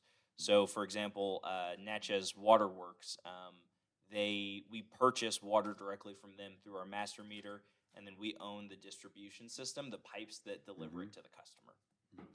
And with that system, we're going to use it as an example here. How many customers are on that system? I believe it's subject to check around 250 from memory. And what's generally the average that you're requesting to be approved on to charge those customers? So the rates that we propose for those customers, they're tier 3. So I believe it is, and I'm sure Brent can pull it up in front. We'll just round about. It didn't have to be dead on the money. Yep. So on the water side, I believe it's around. I know that on the water and sewer side together, it's right around 99 without the surcharge that is currently being charged. I don't know off the top of my head how that's split between water and sewer. And with the other providers who have similar agreements with Natchez Water, what are their rates? I apologize. I do not know that information. So, and someone can research this. All right, my staff could probably research as well. But this would be your answer, or anyone else's answer who may have a different answer or more to add to it. Why would there be a stark difference between what one customer is being billed in this neighborhood versus this neighborhood versus this one over here, when neither of these companies are producing the water in the first place? They're just basically wholesaling it and reselling it. What do you have to say to justify the difference between what Great River's requesting to charge and in some cases already charging relative to the rates that other citizens in the other areas are being charged? And second to that, the service and the quality of service that's being provided to Great River comparative to their neighbors? Yeah, so I would say a couple things. Number one, without understanding the customer bases in those surrounding areas, it's really hard for me to compare rates. I think I was talking about in my testimony earlier the customer base, the amount of customers you can spread that cost over is a huge factor in rate design.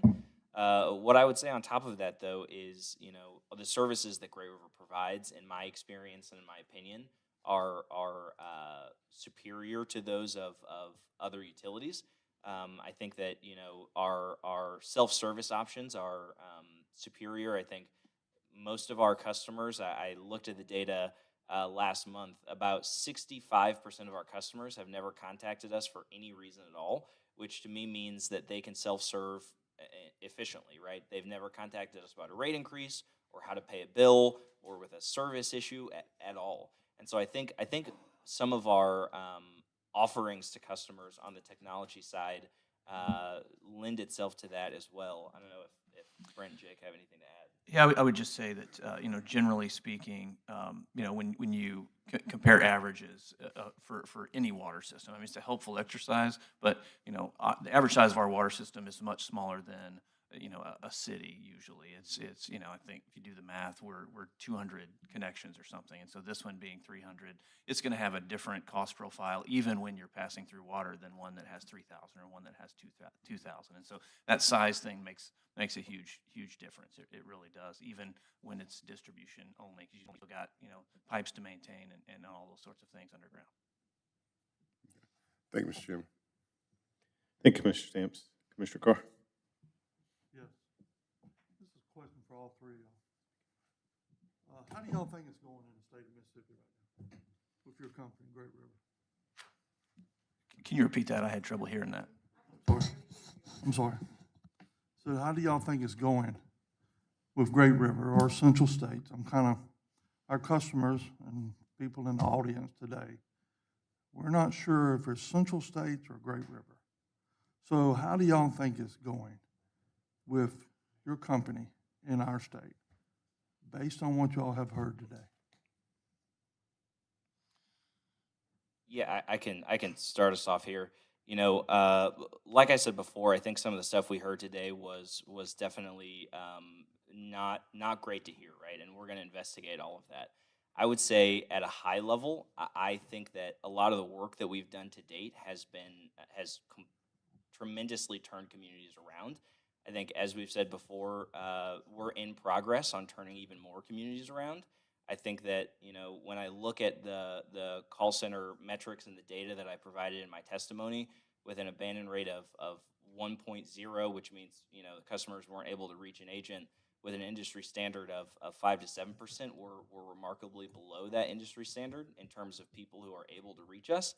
I think that a lot of the data that I've seen and a lot of the success stories that I've seen on the engineering side, I know we have a video on our website that documents a lot of that.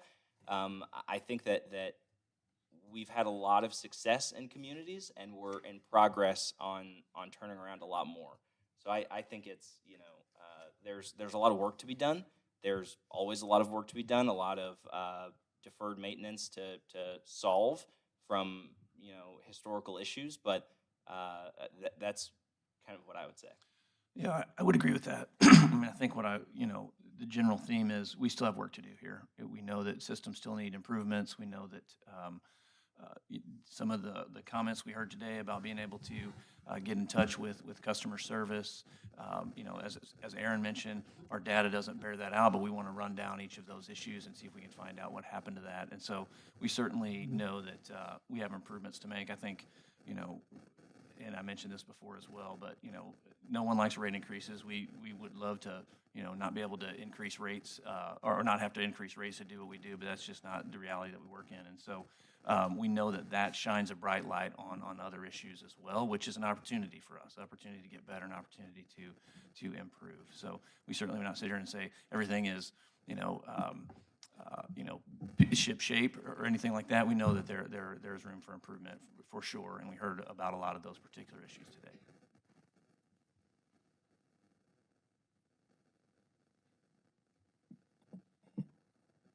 engineer. Yeah, excuse me. Yeah, I would just echo off what they said. We have a lot of work that's still in flight, as I had mentioned previously, and we'll continue to get these improvements approved and built.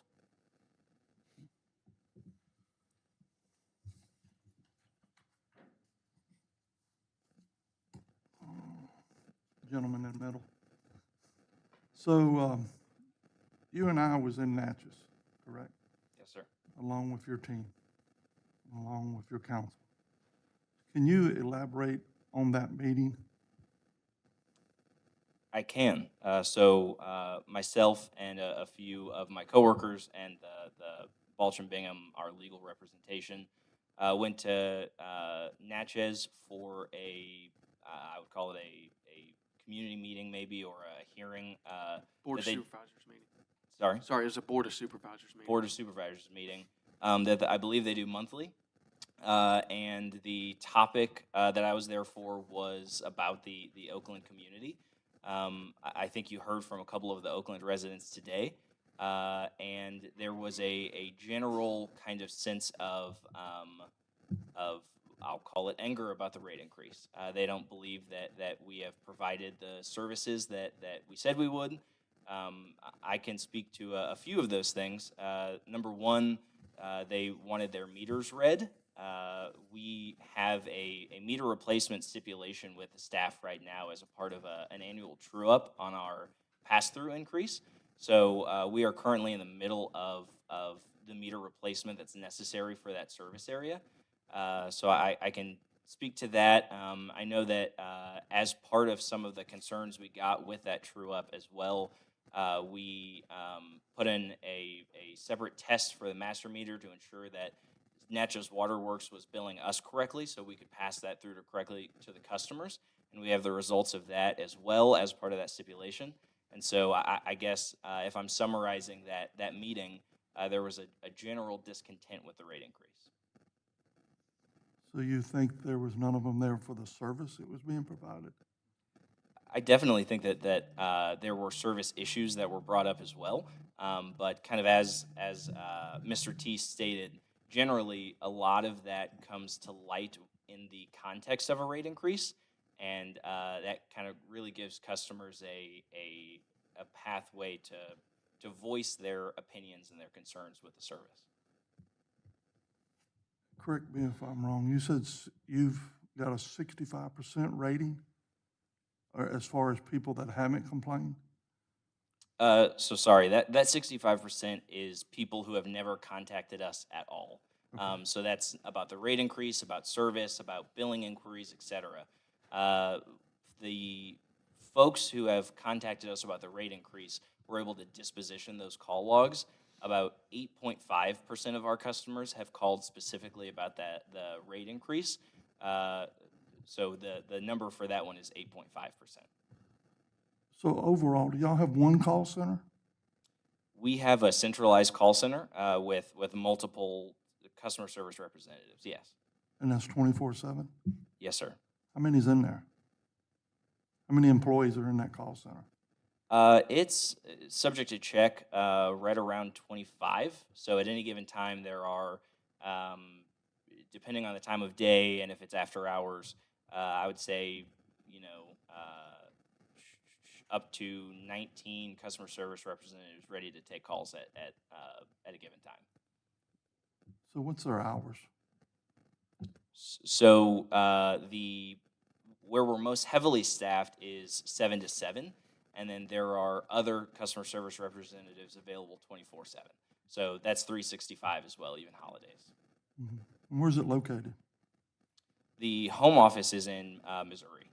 So the CSRs work remotely. So I don't know where every single individual one of them are located, but it is United States call center.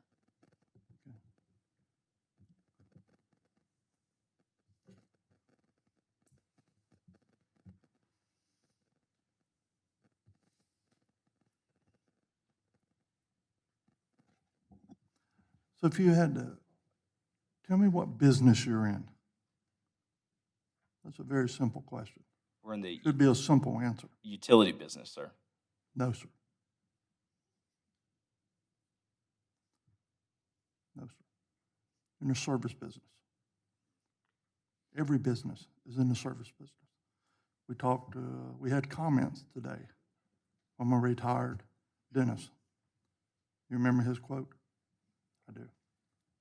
If he performed like that, he wouldn't have been in business. You've had 4 years or better in our state. Your service. That's the issue. You're being paid for a service, and it's not being provided, in my opinion. And it was evident today.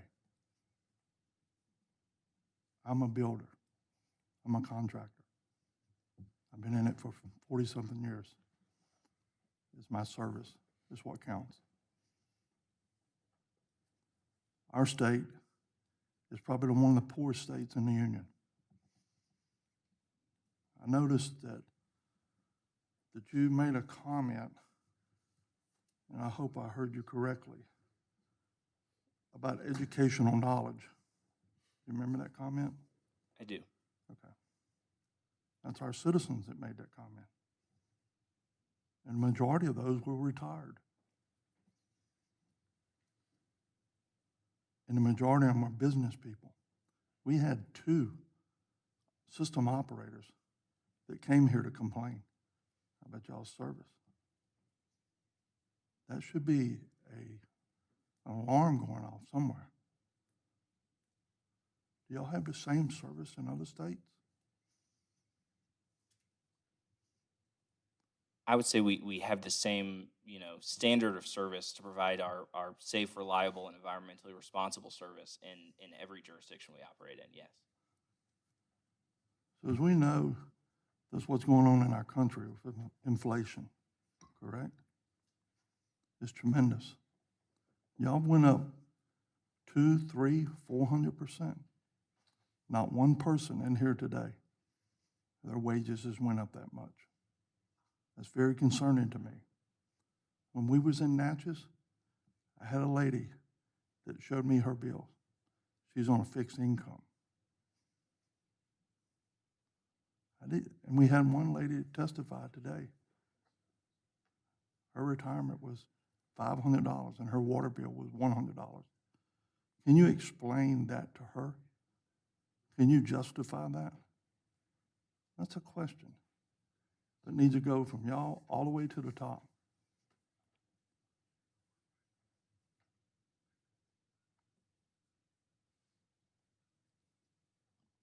I'd like to ask the engineer a question. I guess, Commissioner, could you phrase that in a question? What question would you like them to answer? I didn't follow it. Can I help him out for a second? Let's start at the first thing he asked. If 65% of your customers have never called you, that means 35% of the customers have called you. So in my district, I got 1 million constituents. If 35% of those people called me about the same exact thing, then that should bring a red flag to say, hey, I got 300,000 people that have called my office about the same 2 things. Is that? That's correct. But y'all also brought up, I know this is not probably procedural what I'm doing right now, but I have to get this off. Commissioner I have to Carr, speak for those folks. Would you mind just to allow Mr. Salas to respond to Mr. Stamp's question or statement? I think there was some misunderstanding in the answer. Yes, sir. So just to speak directly to your statement, the 35% or so of customers that do call us, they are not all about service-related issues, right? So like I said before, about 70% of them are, 70% of that 35%, sorry for digging that hole deeper, but a lot of those are what I would consider, very normal, very standard utility calls. So billing inquiries, payment inquiries, a sizable number are start and stop form calls, which basically is just, hey, I'm moving out, I have to stop my service, or hey, I'm moving in, I have to start service here, right?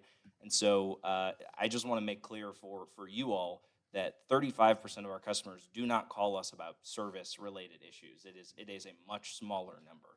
And as I said before, I'm not going to keep going here, but all of those are recorded, processed through our work order process, and investigated, escalated to engineering if a long-term fix is needed.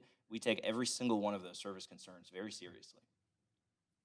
So is this industry standard, this 35%? Is this across the 15 states that you're in and 160,000 connections y'all have? Is that standard? I don't have that information off the top of my head. I believe it is, but I don't have that information in front of me. It's relatively standard that the large majority of our customers would not call us for any reason because they can self-service, but I can't speak to the direct percentages. So that's 48,000 or so complaints that you get or calls in. Yeah, sorry, just to confirm, it is not complaints. The large majority of those calls are very high-level billing inquiries, such as like, hey, I think I paid my bill, but I only paid $20 on accident. Can you tell me what the rest of my balance is? So the large majority of the calls are not complaints or service issues. They are just standard calls. So what's the percentage of it calling in for boil water notices or dirty water or whatever the case may be, other than billing? What's that percentage? So as I said before, the extremely standard ones are about 70%. The other 30% can be and again, sorry to dig the hole deeper. The 30% of the people who reach an agent, right? And so I can get you all this information and maybe a post-file exhibit to make it much clearer. But I don't have the numbers in front of me, but the rest of the customers that call could be ranging anywhere from, if they call to ask questions about a BWA, right? Not even like complaining, but hey, are we still on it? That would be considered in that other pool of calls. And so it's hard to give you a direct answer without the data in front of me, Commissioner. But you've been in our state since when? 20, 21? June 2021 is when we bought our first systems here. So this issue just hasn't started. When y'all came into the state and y'all started acquiring or informing about making these buys into these systems, correct? So you had to have a plan because you're in other states. So what was your plan when you looked at a system? Did y'all lay it all out? Did you do your due diligence? And this is one question I'd like to ask. So when you're purchasing a piece of property, did you do alter surveys on them? Every one of them? Yes, sir. We do title work and engineering due diligence prior to acquiring all of our facilities. And so, Jake, Mr. Freeman can speak about the engineering memorandums, but we do title work on every single facility that we acquire. And for every property that's purchased, real property, there are ALTA surveys done, but there are not surveys done for all of the easements, because in the vast majority of the time, no one knows where the pipes actually are when we're buying them. The sellers don't know where their pipes are. But can you define what an ALTA survey is for the people that's out? ALTA is a industry standard for land surveying work, that there are certain criteria that has to be met in order for a survey to meet the ALTA standard. Okay. So they know what they're buying. I guess it's meant to describe the metes and bounds and boundary of the real property. It also goes into, to some extent, the prior ownership that's supported by title work, as Mr. Silas mentioned. It has nothing to do, however, with anything that's engineering related, operational related, or environmental related. Right, yeah, it may depict that there is a structure somewhere, but it's not going to tell you what it is. you know, or anything like that. Yeah, I was just gonna add to that, vast majority of the time, we don't get system maps. So on the water side, it's very difficult to tell where things are unless we can locate valves and, you know, draw the lines. But when we do the surveying for the Alta, manholes that are visible are marked, lift stations are marked, and all that data is collected and is stored in our Esri, ArcGIS system to where we can pull that data out later. As much information as we can get on those assets. So going back, so you understand what you're buying. As far as a lagoon system or a mechanical system, you understand what's there, correct? That is correct. So that's where you start your plan from, your acquisition. Is that correct? Yes. So are any two systems, I know they're not alike, but are they similar? So you're not reinventing the wheel on every system? I guess, could you clarify what specifically, Say that again? reinvent the wheel? What Well, specifically you're? Well, if you have two systems that are similar, you may be able to apply some of the technology that y'all say y'all use onto the second system or the third system to shorten your length of time. I know you was concerned about how long it takes, and I understand how long it takes. Trust me, with MDEQ and the health department, I understand that side of it. But it speeds up the process when you don't have to start from scratch, so to speak, because you're starting with a survey. You have pictures of it. And my next question is, sir, did you go to every site? Because I know we've seen pictures throughout of some of the stuff that y'all have done in our state. So did you go? And I have not been to every single site that we currently own as of today, but yes, I've personally been to a vast majority of them. I try to get to every system as much as possible. okay. So overall, what would y'all think the systems on the sewer side and the water side, the average grade would be on the systems that you bought or purchased? You mean when they acquired them, Commissioner? Sir? How would they grade them at the time they acquired them? No, in time of scale of being 1 being the worst, 10 being the best. So where would your average be at?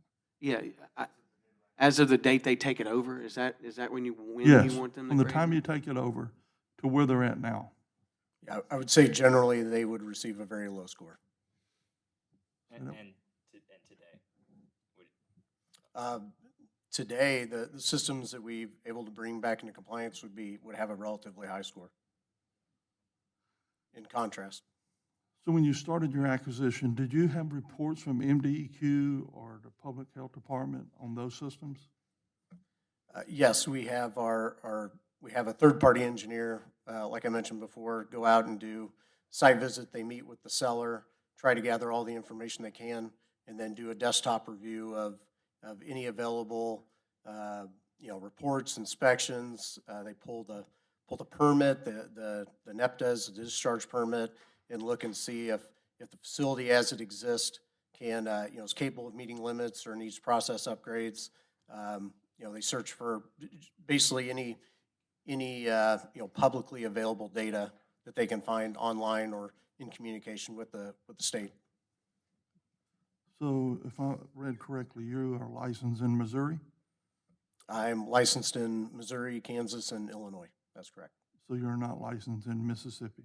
No, I'm not, and I don't perform any engineering in Mississippi. I'm not stamping any documents. We have our local third-party engineers that take care of all that. So you hire third-party engineers, is that correct? That's correct. Are they in our state? Yes, they're typically, you know, local to the areas. We have an engineer in the Hattiesburg area that handles a vast majority of our work. We have another engineer that did a lot of the work initially, who is, we've used a little less recently. But yes, we have several engineers here in the state that we use for the work.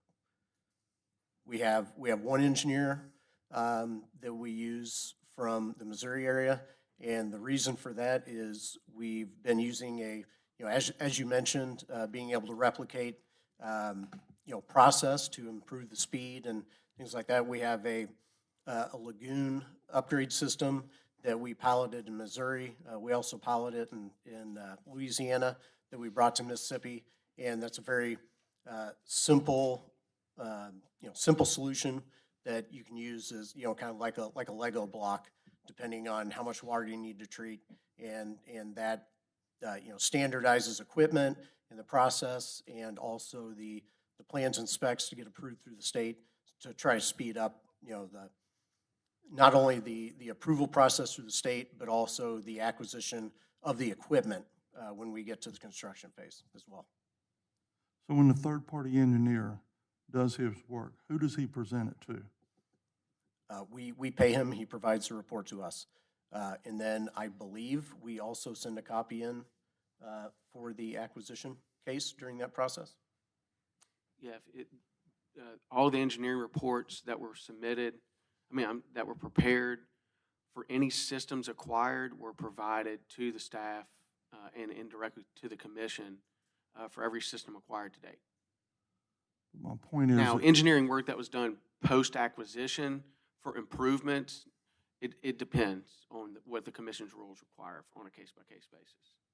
So my point is, do you review what they have they come up with, of what needs a corrective system or added or whatever? Do you approve that? Do you sign off on it? Yes, internally, it's more of a collaborative effort, but yes, ultimately, I guess I would be responsible internally for the direction we go with improvements. So do you make any corrections or advisement to the engineer, third-party engineer? Yes, we have, depending on the complicated nature of the upgrades or the situation, we can have, multiple conversations, discussions of, should we go this way, that way, looking at alternatives to see, what's the best option, the least expensive option.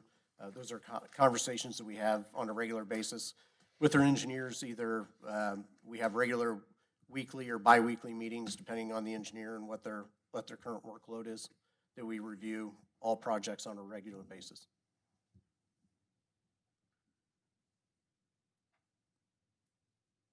So another question is, let's go to the water for a second. So how much does it cost per 1,000 gallons of water to treat? Your cost?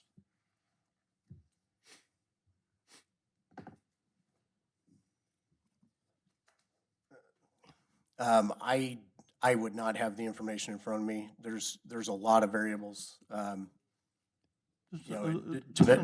Just an overall average. I'm not asking you to be specific on one system. No, I understand, but I don't know. There are things that, the systems that I might put in place, but I wouldn't know the operational cost, portion of that. So that's just not an answer that I could answer, or a question that I can answer at this time.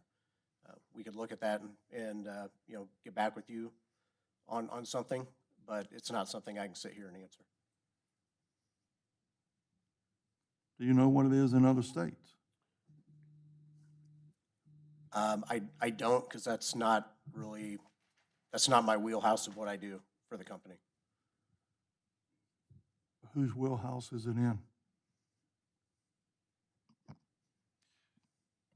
I don't think we have anyone here who has, close purview on a metric that's sort of that specific. I work on the financials, but I don't necessarily have a view to the number of gallons that we treat, sort of just the financial cost of a system. So that's a specific thing. I don't think we have anybody here who can specifically answer it today.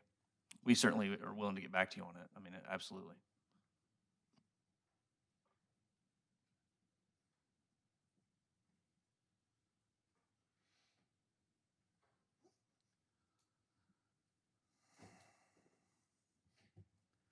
Next question. On your water. So we had questions from our constituents that some of them was paying $20 for 3,000. I don't know what the number is, because they're all over the board. But now, since y'all have taken over, they moved it to 2,000 gallons. Can y'all explain that? In simple terms, to where people can understand it. We don't need no complicated formula here. We need to get it down here where the goats can eat it, as they say.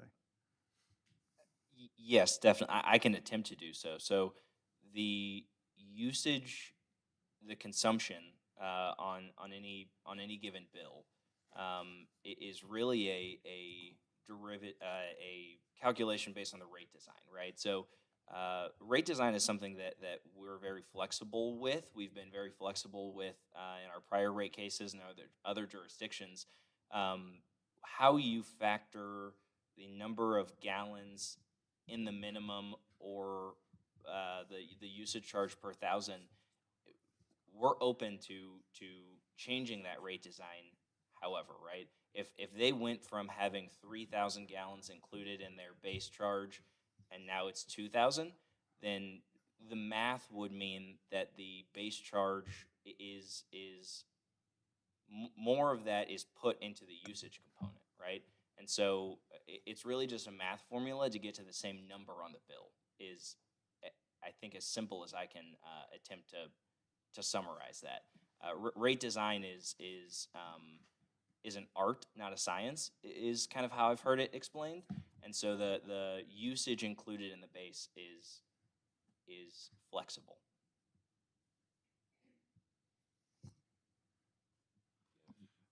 I mean, I think, I would reiterate that and just say that what customers are experiencing is a different tariff, and as we described in the formula rate plan, they go from the tariff that when we acquired them to the consolidated state one, and it just has, a different way of billing them. So they used to have 3,000 included, now it's 2,000, so it's different math all the way around. So what's the average usage per person per day? The national average? I don't know the national average. I know that a lot of what I've heard in just very simple terms is around 3,000 gallons a month. It is kind of the number between 3,000 to 4,000 gallons a month. I said per day. I understand, sir. I don't know. In the simple average that I've been told is between 3,000 and 4,000 a month. So divide that by, I can't do math like that in my head, but divide that by 31, and we could find the per day.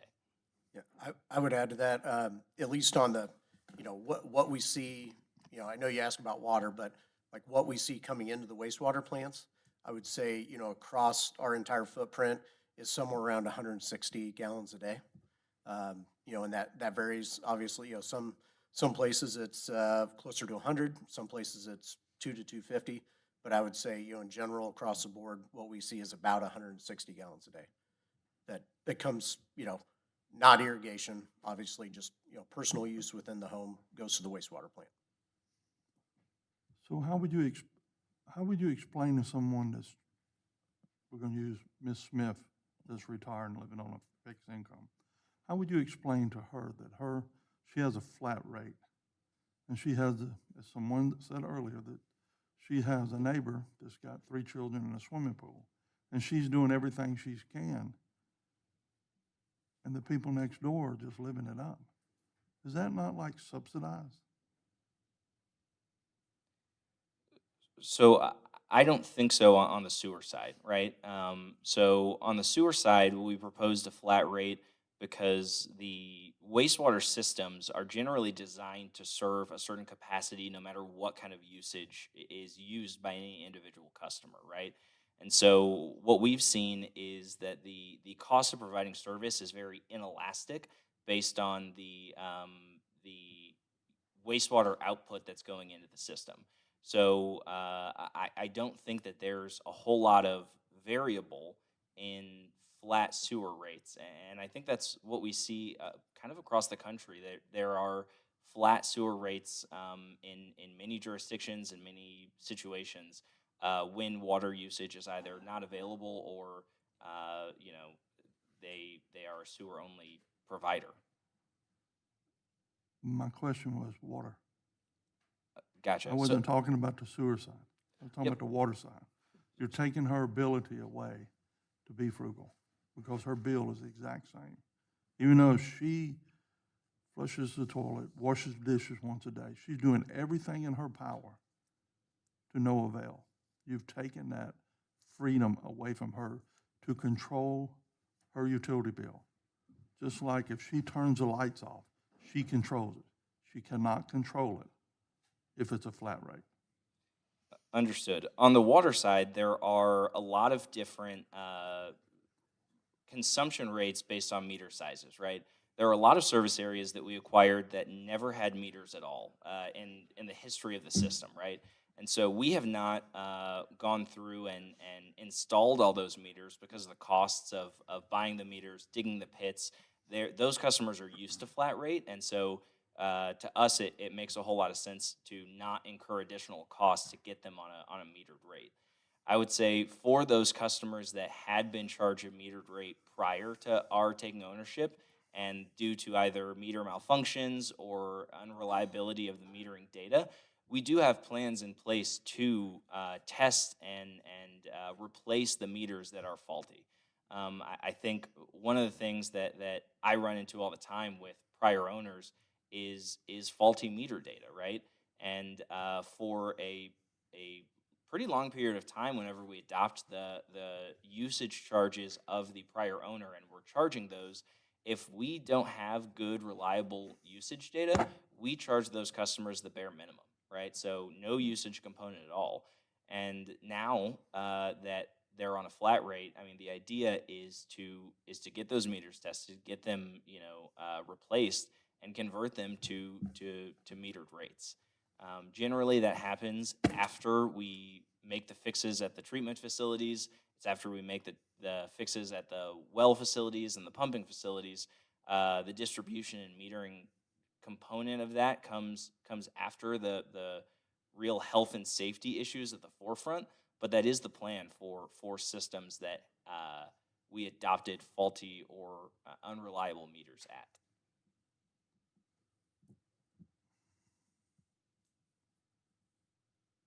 Going back to when you came into the state, how did y'all go about finding out which facilities were in distress or which ones were for sale? How did y'all find that information out? So we have a database at our home office that really compiles a lot of the ECHO, which Mr. Freeman knows a little bit more about, a lot of the violation data and the violation history from pretty much every water and wastewater system that has that information publicly available via either the EPA or state environmental agencies. So our mission is to provide safe and reliable service to every community, even the small distressed ones.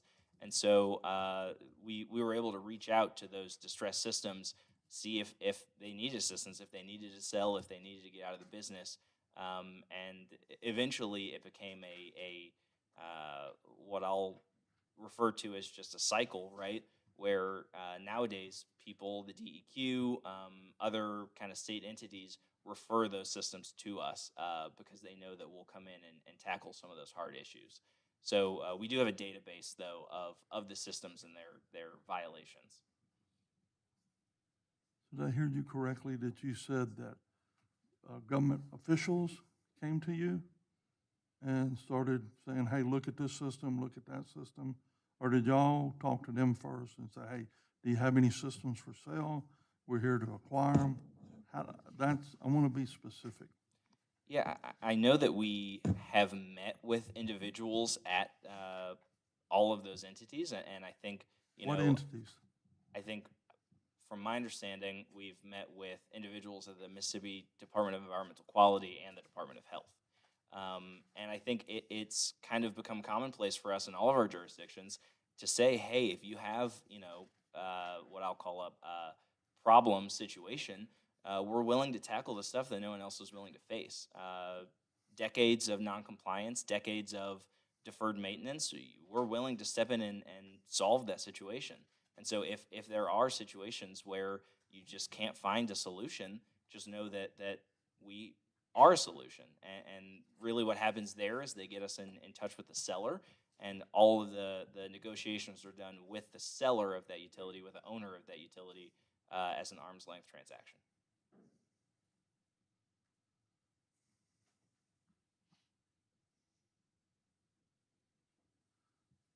So when you purchase, uh, when you start your due diligence to purchase one, a system, water or sewer, do you have a timeline when you get started? In other words, when you go see that system and your team goes out, who is on that team, whether it be local engineers, local subcontractors, whoever it may be. And so from that first step, how long is that timeline? I can definitely speak on averages. As everyone's Okay, aware, that's all every I'm asking. system's different. Yeah.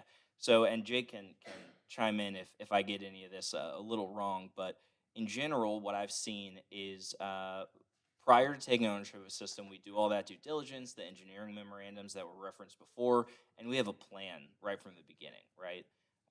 What we try and do within the first couple months of taking ownership of the system is to see if any kind of small scale operational fixes will resolve some of the non-compliance that we've witnessed in public data with the DEQ or DOH, right?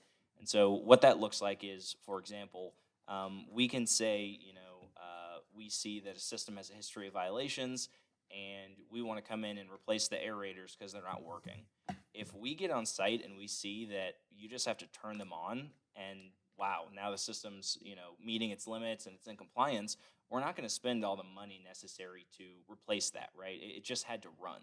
And so we generally give about 3 to 6 months of kind of operational fixes to see if we can get that system into compliance without spending the capital necessary to replace or completely repair or rehabilitate any of the assets. After that, I'll let Jake speak more on the DEQ timelines and everything. But from what I've seen in my experience, it can take anywhere from 1 to 3 years for a system to be what I'll call completely rehabbed before we start working on, again, the distribution system, the piping, the metering. So it is a long process, and I'd say that's kind of my high level. I don't know if Jake or Brent have any. I just want to clarify, was your question about kind of the time from when we start looking at it to when we can acquire it, or you're talking about having all those improvements in place, which I Both. think is where Both. Mr. Silas is going? But here's another question. So when you look at these systems in your conversation with MDEQ, do they give you a time frame for you can be in compliance?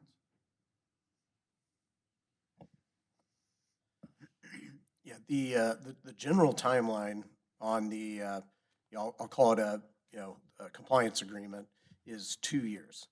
And that, there's circumstances where, that it's gone longer, and that's a matter of providing them with the evidence, the reasoning that we might need more time, and they can either approve or deny an extension at that point. But the general timeline is 2 years from the date of acquisition.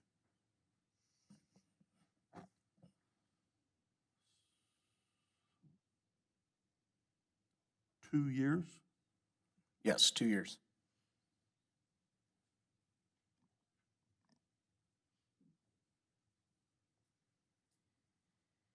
So what happens if you do not get it in compliance in 2 years? Well, that's where I mentioned if there's circumstances like, we saw a lot of this during COVID. Equipment lead times got extremely long, and that pushed out, say a typical construction project that we would normally see done in 6 months to a year. We wouldn't even get equipment for 9 months.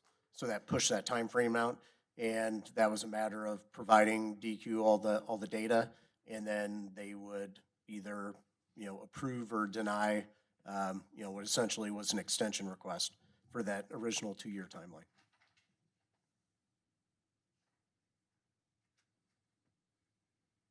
On a case by case basis, obviously.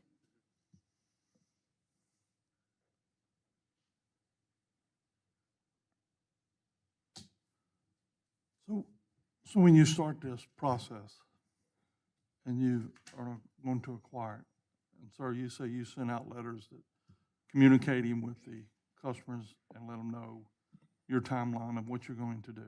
Is that correct? So the state of the facility that I mentioned on the back of the welcome letters is a relatively new process that started at the beginning of 2024. So acquisitions prior to that did not have that on the welcome letters, but we do the annual updates that talk about either what we're planning to do or what we have done for a system.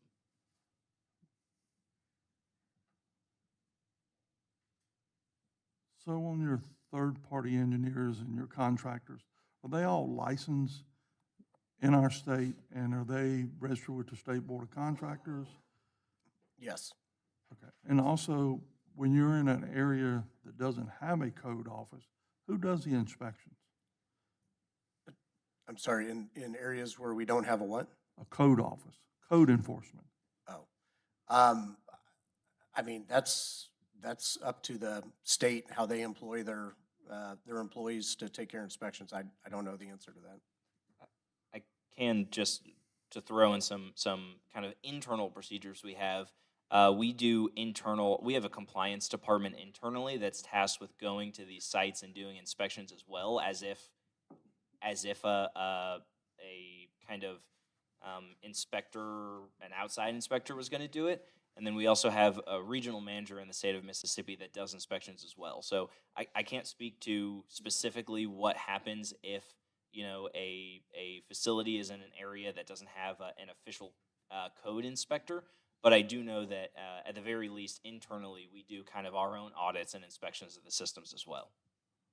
So you're keeping the citizens and the customers informed about this process. You say you're going to have it done in 6 months, and unforeseen, it takes 9 months. So you send a letter back out saying, hey, we run into some issues, we have some logistic problems, so it's going to be 9 months or 12 months, ever what it may be. And also, do you send that to MDEQ and the health department, advising them on your delays? So I know from Mr. Freeman that we do advise MDEQ on delays to get those permits, or sorry, to get those extensions of the consent orders, I think is what they're called, maybe agreed orders, which is the agreements on compliance with them. No, we do not let every single, customer base know about every extension that occurs. Generally, we don't put specific month timelines in any of our communications with customers because of delays like that. We speak in generalities to customers and say, hey, here's our plan. We believe it's going to take 1 to 3 years to do that, and you have our promise that we're going to make sure that you have safe and reliable service. There are no parts of the communication that say we expect to have this project done by July 2025 because of situations like that, where those delays might happen. It costs money to send communications to those customers, and we're very cognizant of that because our rates are what they are, right? And so if we tried to communicate to every single customer about every single delay, I think that you would see the costs go up quite a bit. I'm not saying every single delay. I'm talking about if you say it's going to take 6 months, you send that letter out and say, 6 months we're going to be working on this system. 6 months rolls around and you moved it to 9 months or 12 months. I'm not asking that question. I understand small delays. I'm talking about you didn't meet the 6 months. So do you send letters back out and say it's going to be 9 months? So no, because we would never say to customers in those communications, we think it's going to take 6 months. We would give a much larger time frame, just to ensure that we don't have to resend any communications. But we do let customers know whenever the improvements are complete, right? So at the end of a big construction project, we would send out an email or a text. We have those annual updates to customers that either say, hey, guess what? From what you heard last year, it's done, or we're still in the process of it.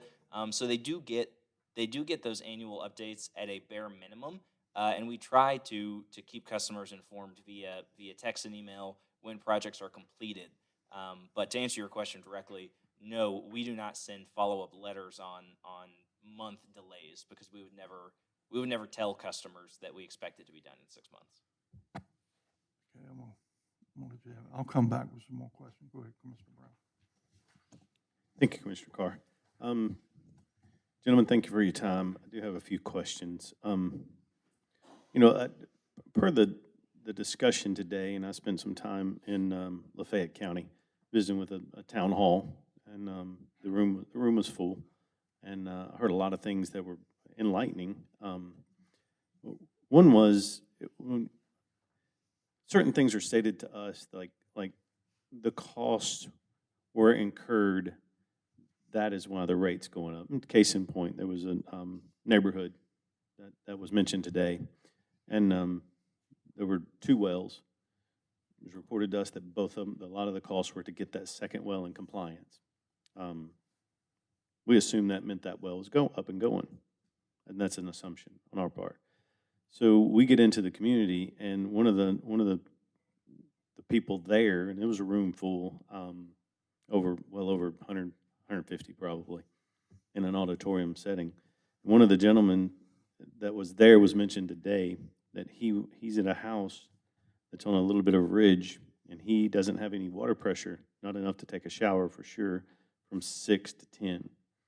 And so he has to try to get his 3 daughters ready for school every morning. Well, that was an ongoing issue, and that's when we understood that second well was not online or was not operational, is what we kind of discerned from that discussion. Recent discussions after that was that well was not operational. So, when we talk about reasonably adequate, in that case, that gentleman had a camp shower outside of his home to be able to get his children ready for school, and he got no help. That's an isolated case, I understand that. But for somebody to live like that and go to those, that it's a duration and such a time that he has to set up this system so he can live his life, would any of you consider that reasonably adequate? I'll let Jake get into the specifics and correct me if I'm wrong here. I believe that's the Wellsgate community that you might be referencing. From my understanding, the well that was taken offline was an unpermitted well that they had not gotten any kind of approval for. It was a bad situation. My understanding, Jake, tell me if I'm wrong, if you understand the specifics. I believe that was a 3rd well. I think that there are 2 operational in compliance wells at Wellsgate that are providing water to those customers. So I want to make that very clear.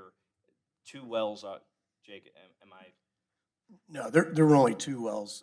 One was unpermitted, which was the larger capacity well, and which was like 700 gallons a minute, and then the main well was around 400, 450. So, I can speak a little bit to that. So it was unknown that the second well was tied in because it wasn't supposed to be tied in. Its purpose was to fill the lake there, I believe is what its purpose was, when on an as-needed basis. And it had been illegally piped into the system for periods. I'm making a presumption here, but the issue we ran into was during the summer when people started irrigating. So I believe we took that system over in the winter. There were no issues. And then I'm sorry to interrupt. In the winter of what year? I believe that would be 2021, 22. 2021. Yeah. 21? I believe so. Okay. Subject to check. So 3 years. Yeah, well, so. 3 years in December. It's winter 2024. Yes, sir. 3 Yeah, years. Okay. yeah. So when we realized that was an issue, or we realized that there was an issue with pressure and supply, our operations group got in there, and that's when they discovered that well had been tied in. We made some presumptions there, what had been going on, and that is when we brought in, I believe there were 3 20,000-gallon rainfall tanks to provide additional production. So what we could do is that system had had an aerator for iron sequestration, and then a pH feed system. So because of the low capacity of the well that was approved, there were times during heavy use where we couldn't produce enough water for the system. So we brought in the tanks to where overnight we could fill those tanks.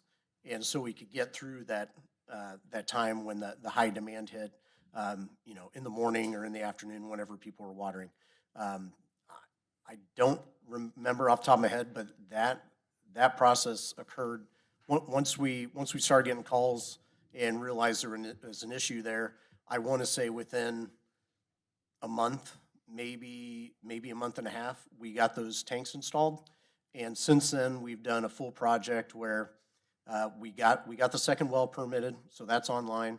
We've also constructed a 60,000 gallon clear well with an additional aerator to handle the original aerator was only rated for the original well, for the lower capacity well. So now there's treatment capacity and storage capacity for the full production of the well system. And that project was completed, I want to say last, like end of last year, maybe earlier this year. I Well, wanna I'll say. contend that it's still not working, because I was visiting with that gentleman less than 2 months ago. And, sir, I can So, speak and to and that. a again, little I'm not bit. being argumentative. No, I'm just, it's just absolutely. I know it's one case, Yeah. but, I mean, it's pretty severe, failure after 3 years to try to address an issue. And again, I'm not trying to be, again, argumentative, but, I mean, that one case is, I know it's an outlier, but to have 3 years to rectify that situation tends to say that, well, that there's a huge issue trying to figure that out. And he's only one. I don't know of others. But I know that in anybody's book would not qualify as reasonably adequate when you have to go have a camp shower outside of your home to make sure your daughters can get to school. So Sir, if you don't mind, Sure. I have just a real quick thing to say about that community. So we have been researching all pressure complaints we've gotten at the Wellsgate community. I'll have to look into that specific customer, which I will do for all the customers that commented earlier today. I know that at least in certain situations in the Wellsgate community, they had and I might get the exact name wrong, what I'll call a pressure stabilizer on their side of the system, on their side of their, what I'll say, meter, that reduces the pressure after our point of providing water. And so that happened in multiple situations in the Wellsgate community.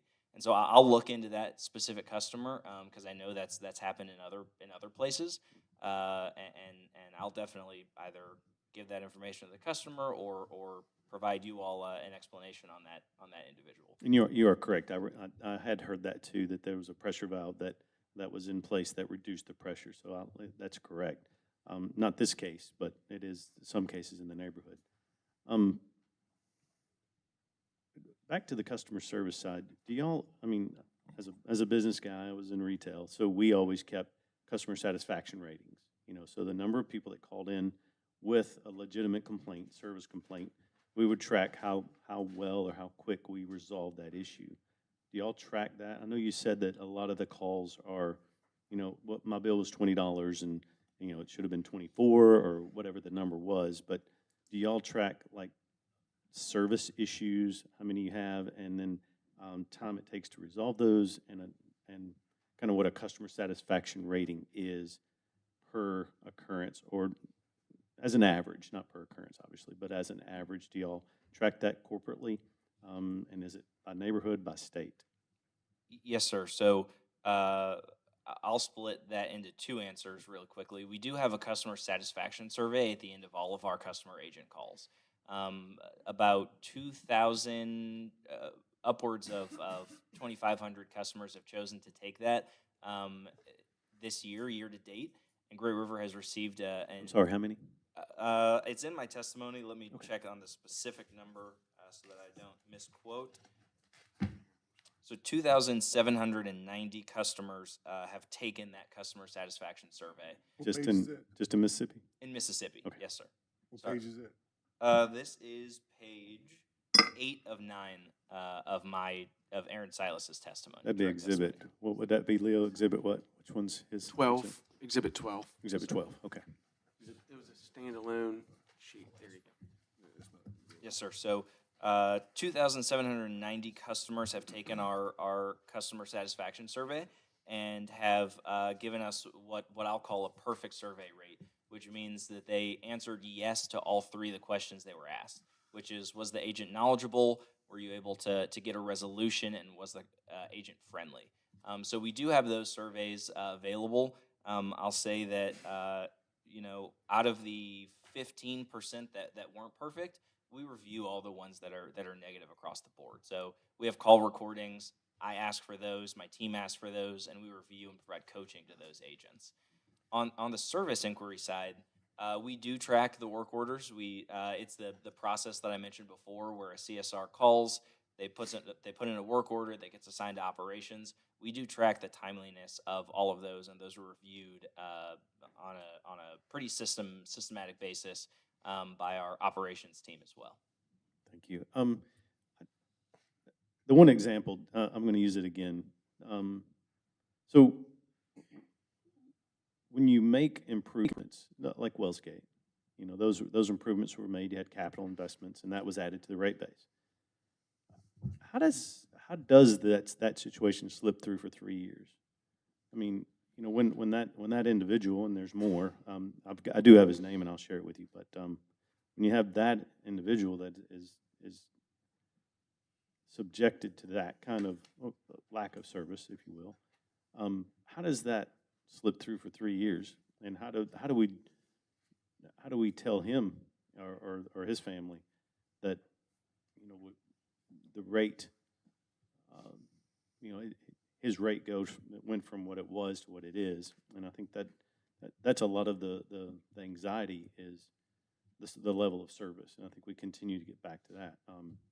When they call into your number and don't get satisfaction, they call us, which we welcome the calls. Of course, we track them. I think in the south there were 700 or 800, and in the north over 300 or so. So we try to help them any way we can. But what would you tell that gentleman or others like him and his family that again have slipped through for 3 years? Yeah, unfortunately, I don't have the work order information for that specific customer in front of me, right? So I can't speak to that customer's situation. What I can say is, if that customer called us, then a work order was generated, and our operations team went out and checked and potentially measured the pressure going into the meter, right? Or potentially measured, ensured that there were no leaks on our side right before it got to the meter. And if this is the situation, right, we were able to determine that it was due to no fault of the water system, of our distribution system, of our piping, and it could be the pressure transducer on their side, which we would not have access to or ownership of. It could be a leak on their side. There are a large number of situations, but I would say, in direct response to your question, I would say that based on the processes we have in place, we can find that answer. So if your office does get calls, I know that we have a department internally, customer experience department, that's able to respond to those customer complaints and provide that work order information and provide the call logs we have with the customer and really dig down on individual situations. So I apologize for not being able to answer that specific situation, but that's kind of in general what I would say. What we'll do, if it's okay, I'll get his name and we'll try to track, the service records, if you will share that, what his experience when he called in and kind of the satisfaction. But Absolutely. I know we've heard a lot of the anxiety is the at the rate at which costs have escalated. Do you see rates continuing to escalate in Mississippi? I'll take that one. I think couple of keys to that, and one sort of very concrete thing in the stipulation that we talked about very early on.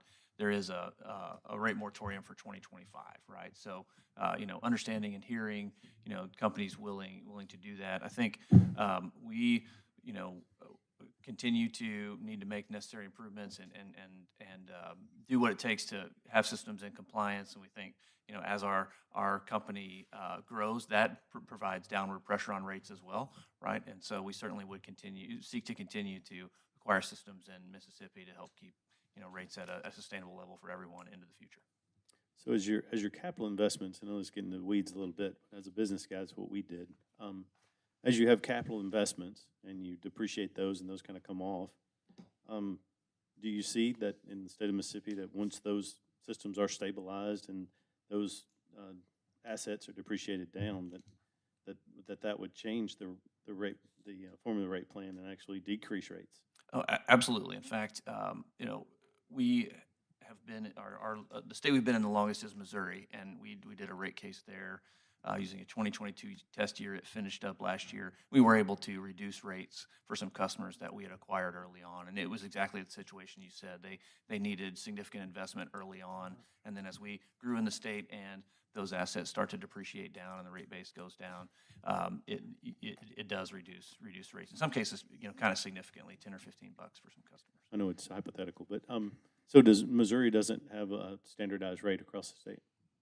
They do now. For a long time, we were operating in, you know, different pockets of the state and different operating companies. But as of last year, they do have a rate across the state. Do all the states you in, all the states that y'all are in, do they equalize rates like you're doing here? Yes, there are some states where we haven't finalized. We've been in less time than Mississippi. We haven't finalized a first rate case, so they're still on the pre-existing tariffs. But everywhere that we've been through a rate case has consolidated rates across the state. And y'all think that's the best way to get lower cost, best service? But we do, and you know, we believe as it relates to improvements, the systems that are distressed. You know, somebody needs more on the compliance end, and that's going to go to another system next year or the year after, and so it certainly does over time. You know, make a lot of sense. I know the surcharge comes up. Just for clarity, what is the surcharge for? Yeah, so in the FRP, the surcharge mechanism is intended to kind of take care of the time lag, right? So the FRP is designed to adjust rates in April, and so if those rates let me back up a second. The FRP sets a 2% cap on rates. So when we file our required paperwork at the end of February, we know in April we can increase rates, but only at the limit of 2%.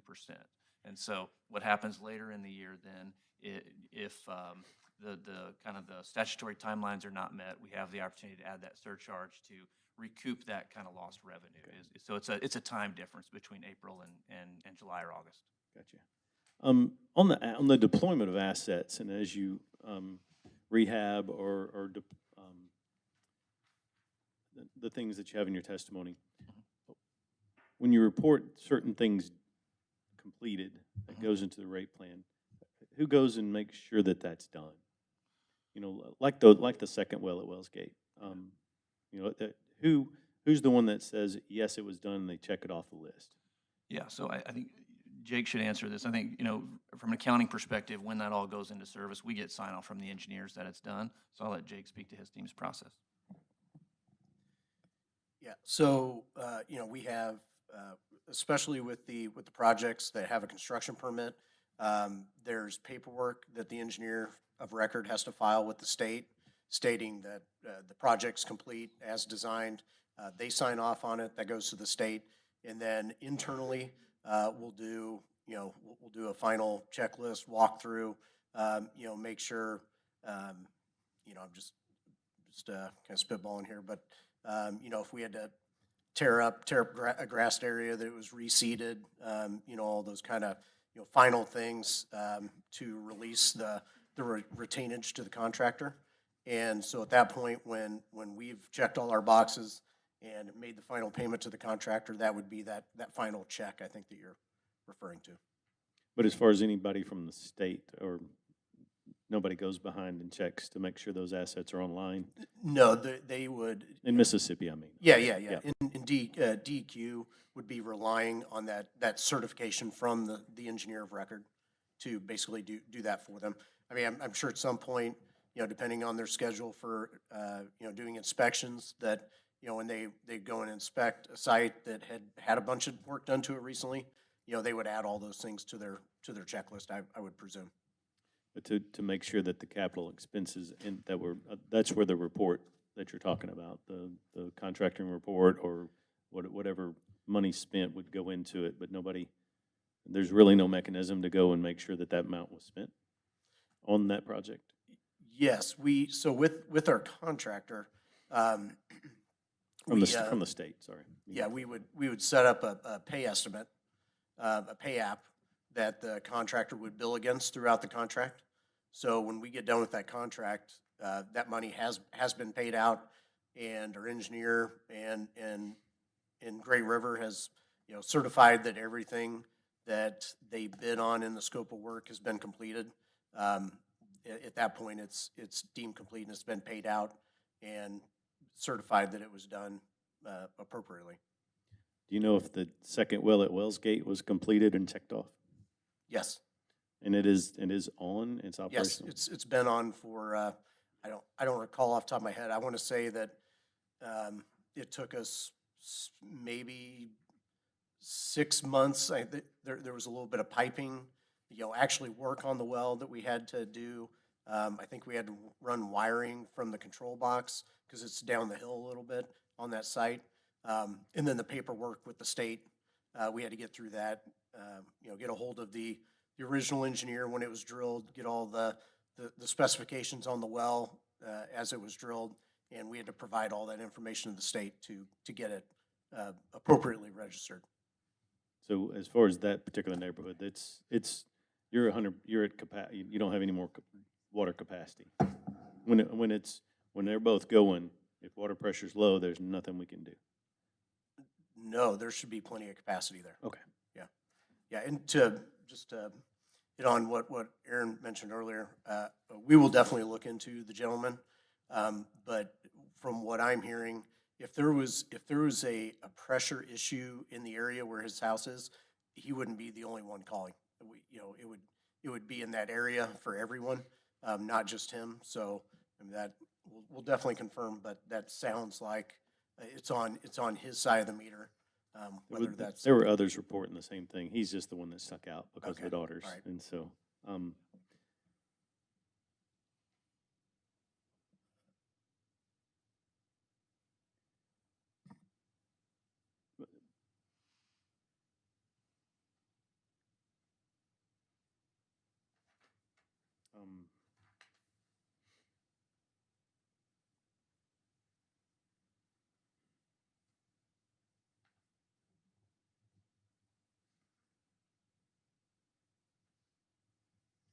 Commissioner Carr? Yeah, sorry. Thank you, Mr. Chairman. I just had a couple follow-up questions. Would you say that, and this is to all three of you, anybody can answer it. Would you say that having in-house maintenance crews is less expensive to the operation than having external maintenance crews? I'll take that. So, just to clarify, you're saying if they were employees of Great River instead of third party? Correct. Yeah, I think there are trade-offs there, right? And part of that is, you know, and I'm not an operations expert, but in terms of cost, right? You know, the operations cost for a small system, if it didn't require a full-time person and you had to have a full-time person there because it was geographically, you know, too far away from other plants and those kinds of things, could drive the cost up. So it's certainly worthy of study and consideration, especially as we grow, like what is the break point at which it becomes cheaper? But it's not always just, you know, it's not always a yes, right? And it has a lot to do with the small systems and the geography and how far apart they are. I raise that question because some of the rate shock that I'm seeing, just looking at the numbers and going through what we've investigated already, is that a lot of these systems are going from an in-house maintainer, maybe in some cases an in-neighborhood maintainer, to a more corporate maintenance operation. And that could contribute to a large portion of the expenses that are being incurred because, you know, like yourself, you have to have a Mississippi engineer, but then the customers are also paying for the corporate engineer that's from Great River, and they're paying for a local engineer when previously they might not have had that much expense to their rate. So, question is, what are you going to do to add down pressure on rates absent of acquiring new systems? Yeah, I mean, I'll speak to a couple things there. Number one, I think what we've seen in my experience, at least across the board, is a lot of the time operational expenses do go up post acquisition because in the example that I used before, where the aerator wasn't running, right? Turning that on requires electricity, right? And so electric expenses go up. If we're properly treating water or properly treating wastewater and there are additional chemical expenses, those will go up as well. And then, you know, professionalized operations is big. I think a lot of the time, you know, our third-party contractors hire the local operators that were there before and then just give them increased technology, access to capital, et cetera, to bring the system back into compliance and to make sure that they have the tools and the technology to do their job well. I think in terms of downward rate pressure, I think there's a lot of stuff that we are actively doing. One of the things that pops into my mind is kind of the work order review process and the metrics that I believe Commissioner Brown was asking me about, right? We review all of those work orders, again, on a systematic basis and see which of those can be done more effectively or faster or not incur the same level of expense that they might have otherwise, right? And so I think what I would say we do on as much as we can is review the data, increase efficiencies, increase those economies of scale. You know, I think Brent, you might have the exact number, but by you know, growing in the state and increasing our bidding power with our O&M firms, we were able to recently switch O&M firms to a different statewide operator and save quite a bit of cost. Do you have the exact number? Yeah, it's in the range of $45,000 a month. I think, you know, I'll just add on to what Mr. Silas said. You know, we obviously want to grow in Mississippi, but we've grown other places to the other states to the point that we do have some scale. Even in this year's FRP, we made an adjustment because our corporate insurance costs have gone down because we have a larger scale, and that sort of cost per dollar of asset has gone down a little bit. We're looking at RFPs for call center and some of those kinds of things, which we expect to reduce cost. And so it really is, you know, starting to drive down those operational costs for sure. Well, and I appreciate your response, because if you're going to hire the same operator and then hire a subcontractor to oversee what he's doing, and then you're overseeing the subcontractor, so we're basically adding two layers of oversight and technical expertise that has varying degrees of returns to the citizen. But at the end of the day, the same guy is doing the same maintenance to the same system, but with additional layers of expertise and capacity above that person. Would that be accurate in saying that? I would not say it that way. I would say that the capabilities of that operator increase tremendously by having the expertise and the tools and the technology necessary. I would say that we provide those operators with the capabilities of running and maintaining a professional utility rather than, you know, the kind of what I'll say in a lot of cases, the decades of deferred maintenance where they didn't have the tools and the technology and the expertise necessary to run a system the way that it's supposed to be ran. So I would phrase it a little bit differently and say that we're able to provide those operators with the tools, the technology, and the expertise to do what they likely should have been doing for decades. So would you say that with the proper training and governance, that operator could have been effective in the previous structure? I think that one of the uh, the foundations of the utility industry is ensuring someone has the technical, the managerial, and the financial capabilities, right? And I do think the technical and the managerial capabilities are, just by definition, a huge component of that. And so, yes, I think that, you know, more technology, more training, more oversight is important. Let's see what else we have here.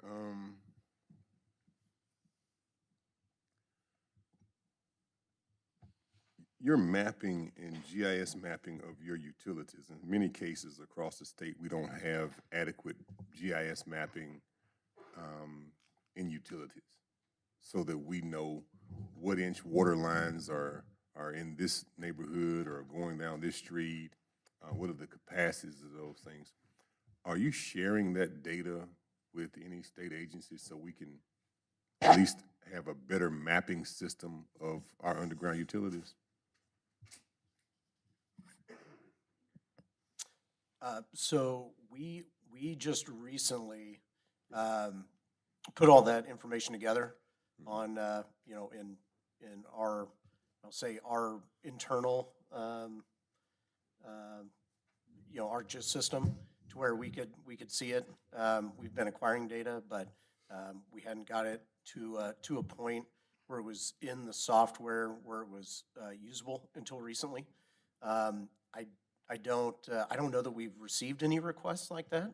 I mean, the intent for having all that data available is for, you know, for one calls, for utility locates, you know, for operators to use, for us to use when, you know, for just general information, when we need that. So I don't know that we'd be, you know, against sharing that information. And we're still actively acquiring that information. Like I said earlier, you know, we really get no system maps, especially on the water side. So a lot of times we have to piecemeal together that system map from doing, you know, leak when we find a leak and we find the line and the operators know, you know, what material it is, what size it is, and then we can, you know, enter that data. You know, it's an ongoing process to acquire all that data of the systems. From our, on the economic development side of the fence, the more information that your local planning and development districts have, I know here in the Central Planning and Development District, the counties that get the most economic development have the most shareable GIS data, because in the economic development world, people are looking at, okay, they want to make all the decisions possible prior to making the phone call about bringing a business to a state. Well, they can drill down and go to CMPDD's website and look at, say, Madison County here in my area, and look at, you know, what water lines are where. That's how many of the economic development decisions are made. So if we have communities that don't have shareable GIS data, those communities are basically locked out of those opportunities. So I do believe that that's another way that we could share data to help improve how we market our state economically. That's about it for now. I got a lot to digest, Mr. Chairman. I do appreciate this hearing, and thank you. Thank you, Commissioner. I do have a follow-up question as I'm well. drinking coffee at 4 o'clock in the afternoon. No, that's right. Yeah. Long day. It's because all the reading we have to do tonight. As far as the formula rate plan, obviously everything, all your expenses go into that and then actually feed into the rate base. So with that said, no matter what it is, obviously you're being here today or any attorneys or anything, all goes into that rate base. So what's the incentive to save money? Right. If you get, everything goes in the rate base and you get a fair amount of profit. So what's the incentive of Great River or Central States to save money, therefore driving down the cost of the rates? Sure. Yeah, so just one kind of point of clarification. You know, rate base generally is that the capital stuff, and then the expenses are sort of separate, right? So, but both of them do go into combined the total revenue that you need, and then those customer rates. So, you know, I mean, the way we view it certainly is we you know, capital is not unlimited, right? So we certainly want to deploy capital prudently and appropriately so we can do the things that we need to do as a company.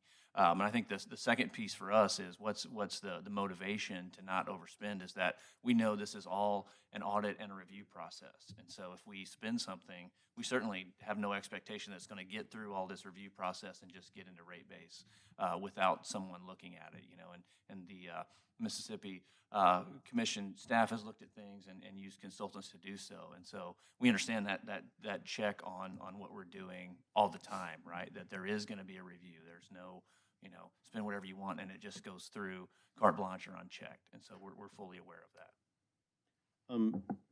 With each system acquisition, Great River committed to make the required, this is kind of redundant, so apologize, but Great River committed to make the required investments and improvements to stabilize system as well as bringing them into compliance. As part of the rates, the SARA, or Systems Acquisition Regulatory Asset Stipulations, were agreed to by Great River, the previous staff, the previous commission, in order to avoid rate shock and allow Great River time to make initial system repairs to improve customer service. Based on the feedback today and feedback each district office has received to date, do you agree Great River has upheld its obligation and as defined in those stipulations, as in the stipulations, to this point?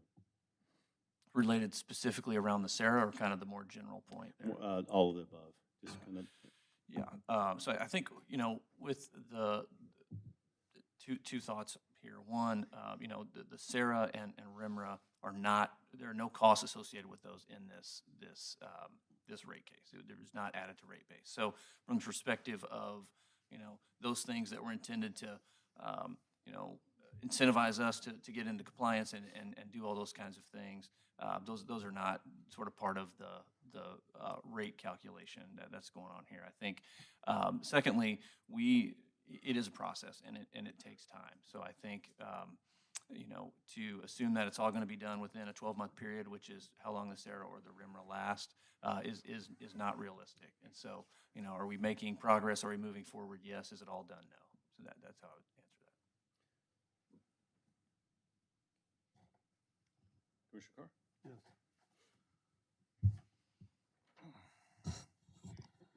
If I remember correctly, a question was asked to Great River in the last 2 years. Was Great River going to be able to supply the maintenance and upkeep of the systems that you were acquiring? And the answer was yes. Now, if I heard you correctly, we're going out and we're hiring contractors that are not Great River employees. And if it's my understanding, you have hired a system operator that covers the whole state. Is that correct? That is correct. We have one third-party contractor doing operations and maintenance at all of our systems in the state. Okay. So how many employees does he have, or that company? And who is that company? Where are they located? Are they in our state? Are they out of our state? Who are they? Yeah, the company of record right now is H2O, and I don't know all the details of how many employees they have and those types of things. I apologize, Aaron. I'm not sure if you do, but I don't have all that information at hand. Yeah, we don't have that information in front of us on their employee metrics or anything, you know, that any kind of employment data of theirs. So you're telling me you do not know how many employees they have working for Great River in our state? We're just not the right guys for that. Yeah, I would say that we can provide that information. We just don't have it at the top of our head. But as a data request or as a post-hearing, you know, supplement, we'd be more than willing to provide that information. Would 35 be a round number? Again, it would be pure speculation, sir. So I can't say yes or no. Okay. Well, I'd like to know that number. Sure. And then I'd like to know where they're located at in our state. And what's the lead time when they get a call and we say we have a system down? Sir, you also heard in Natchez there was a 3-hour lag time. You heard that, didn't you, sir? I did. Is that acceptable? No, for emergencies, we have service standards of having our operators on site within an hour. So as I said, I'll definitely look into that situation and see what specifically went on there and make the necessary improvements if needed. Okay, let's move to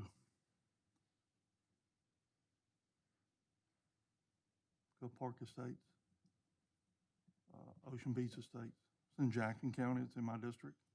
It's one of the 20 systems that was purchased from May of last year to January. I guess that was the final acquisition, was in January, February. Is that correct? January, yes, sir. It's my understanding, I heard somewhere that y'all would not increase the rates for there was at least a year time before you increase the rates. Is that correct? Did I hear that correctly? Not necessarily. So the I would advise you, be careful when you answer that question, sir. So, thank you for that warning. So I can speak to what I know about how our rate design and rate construction works.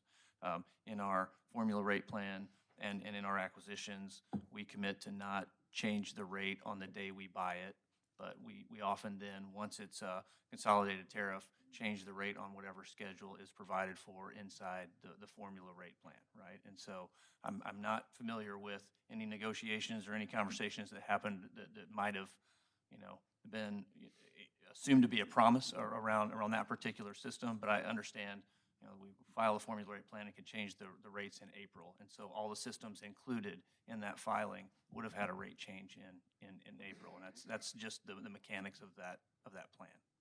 And I would ask again, how long have you been working with Great River? Excuse me? How long have you been an employee of Great River? I'm not an employee of Great River, employed at CSWR, but I've been there since 2017. Okay. So let's move to Jackson County, Great River. So we've had multiple calls in my office, anywhere in the last 4 months, 5 months. It averages anywhere from 65% to as high as 90% on Great River of all utility companies.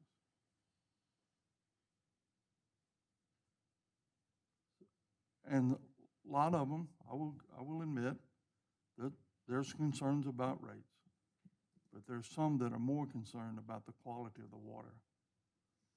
And it's absolutely brown. I've seen fresh water in ponds better. My question, would you mix a formula for your child in that water? Because that's a question that was asked to me by a mother. Can you repeat the question? The question by a constituent in our area. Mixing baby formula in that brown water. Would you do that? When you're paying for a quality service that's not there. And we heard them today, they have to go out and buy water to drink it. Obviously. So my other question is, what's the solution? What solution are y'all working on to handle that? That's not just in Ocean Beach Estates. That's in quite a few systems that y'all have acquired on the coast. Yeah, I would say a couple things. I'll let Jake speak to the total number of solutions. Without the specific system, I can't tell you the solution that is applicable to that system. Obviously, as we spoke about before, for some of the systems we acquired from utility services, the solution is to tie into the county. That is a solution. I think one of the things that I generally kind of look to is the consumer confidence reports and the water quality. I know that there are primary health standards for water, and that is kind of our upfront goal, is to make sure that water is safe to drink and in compliance with health and safety standards on those primary factors is what I'll call them. And so, you know, I would say odor, taste, discoloration is generally in the secondary, and there is a plan for those. But as we've kind of talked about it, it sometimes takes a little longer. So I'll let Jake talk about the total potential of solutions, but without the specific system, we wouldn't be able to know. Yeah, so there's three systems.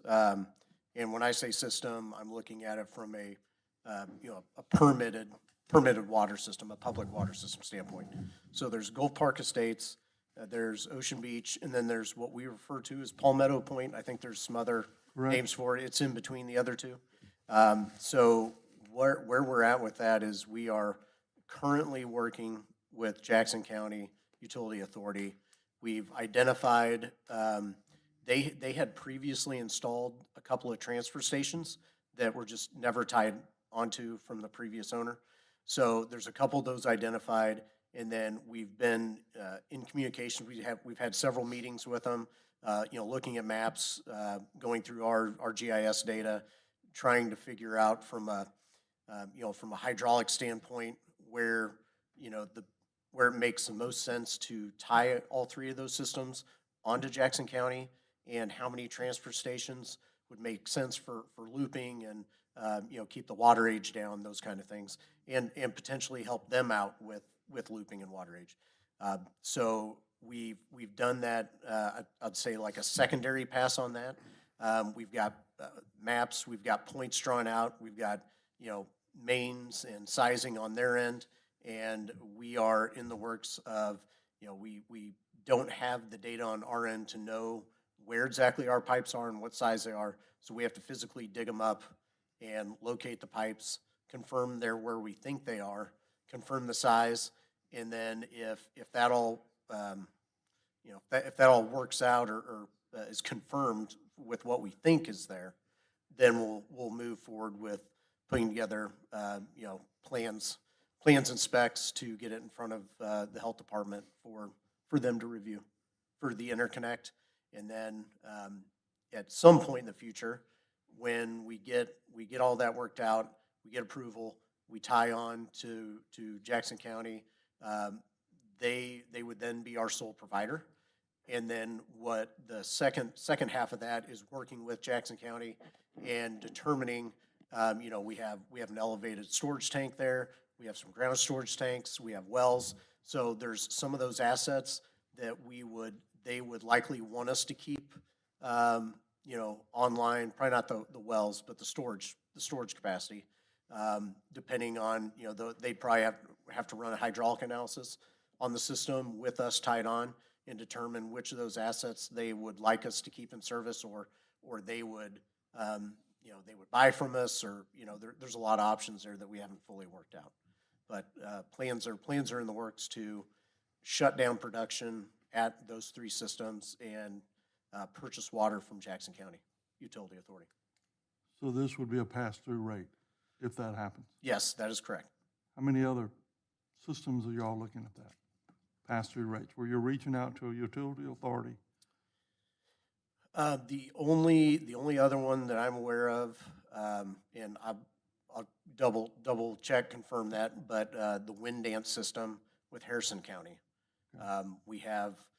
We've been talking to them, negotiating with them. They had some ARPA money available to help pay for some or potentially all of that project. So the rate impact would be very small on that one in particular. But those are the two that, you know, I can think of off the top of my head. Commissioner, the Superior System's in the same category. Harrison County, ARPA money, we're talking with the county about connecting that sewer system to the county. Superior and Wind Dance. Correct. So we'd be a pass-through rate at Wind Dance, Lake Village, Ocean Beach Estate, Gulf Park Estate. Once the intertie is complete and systems, yes. Yeah, and I believe you know, what had been discussed was once we get some things confirmed and we can kind of shore up what the scope of that project would be, is that we would put estimates together and put that in front of you all for you to look at, to approve.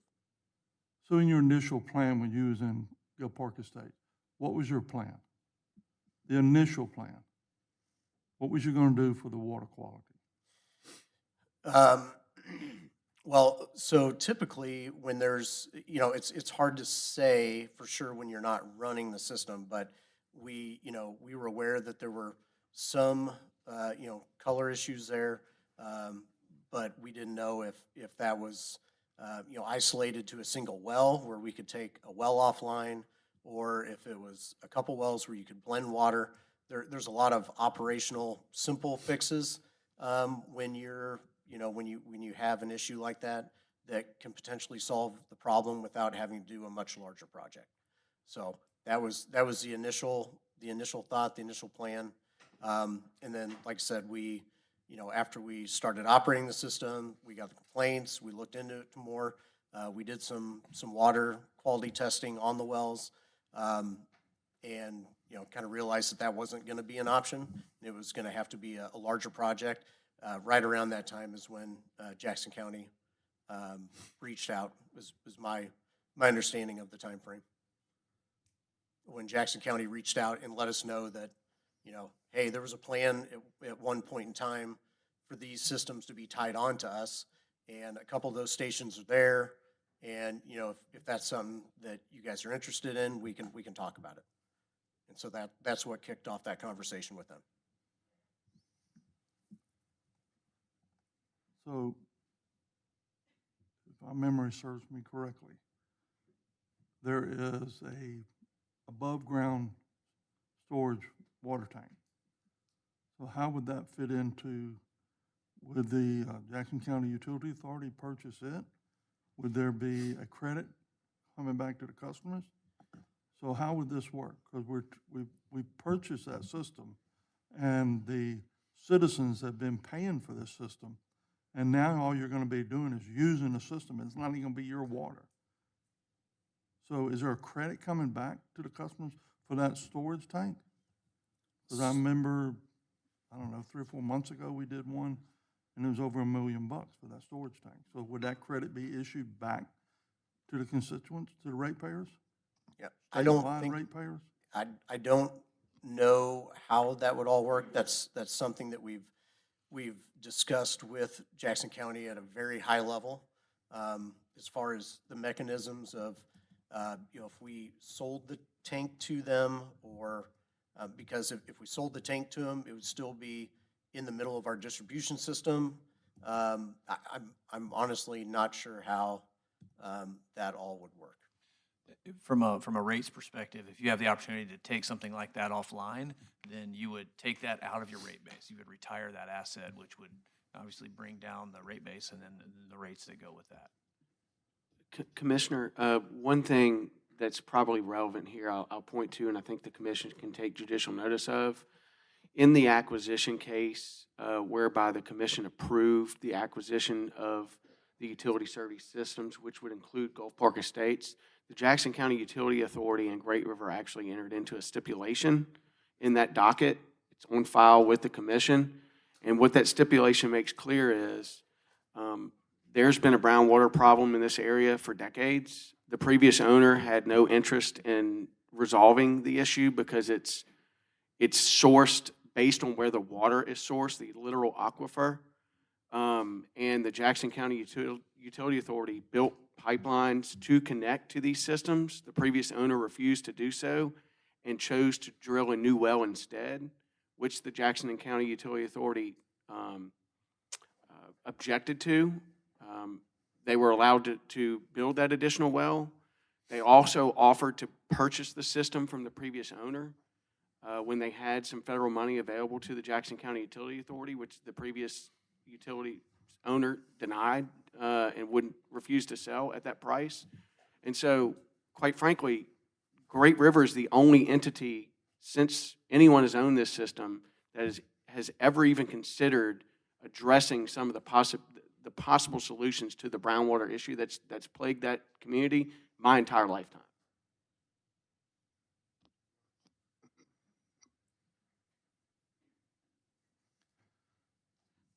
My question was, what was your first plan of action? Because you acquired a system that had dirty water issues. Did you know that? Yes, sir. It's my understanding we did. Off the top of our heads, I'm not sure if any of us know specifically for that system, but we do have the engineering memorandums that we provided in the acquisition case. We can go back and look at those and re-provide those, but that engineering memorandum would be the first course of action we had. And so while we can't, speak from memory on any specific system, those engineering memorandums are an outline of what the plan of action was for that system. This leads to a much bigger question. This is bigger than the water itself. Economical development is happening on the coast. And when I have a developer that calls me and asks me, I have tried to get in touch with Great River and their management team 4 or 5 times, and no one will return their phone calls. And that developer is D.R. Horton, one of the largest ones in the country. They're all over this country building. And they're in our community. And water is their issue. They have to have water to develop, to provide for those families. And if you won't answer the phone, what are they supposed to do? They call us. And if you can't handle what you got now, and you're asking us to approve more before we can put downward pressure to keep the rates down, we're in a catch-22, in my opinion. You're asking us to approve something, and you can't take care of what you have now. There is so many questions in y'all's formula rate plan that y'all said y'all were going to do, and you had plans, and now you're backing up and you're reaching out to utility authorities to help you fix your plan.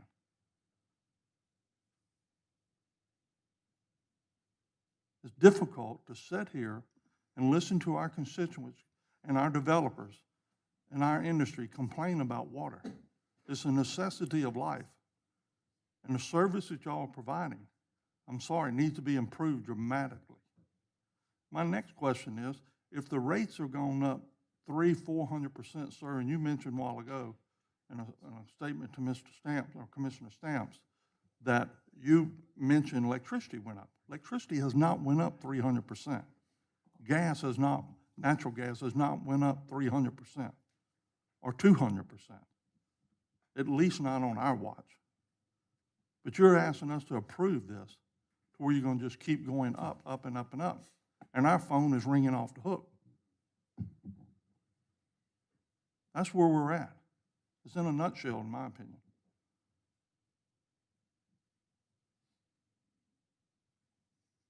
And I don't understand the concept, y'all say you don't have debt, but you spent 20-something million dollars. Where'd the money come from?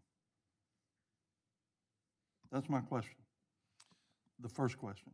Sure. So from our parent company, CSWR, Great River's parent company, CSWR, provides equity. And then as of the middle of this year, I'm not going to remember the date, but June, we got our first debt for Great River.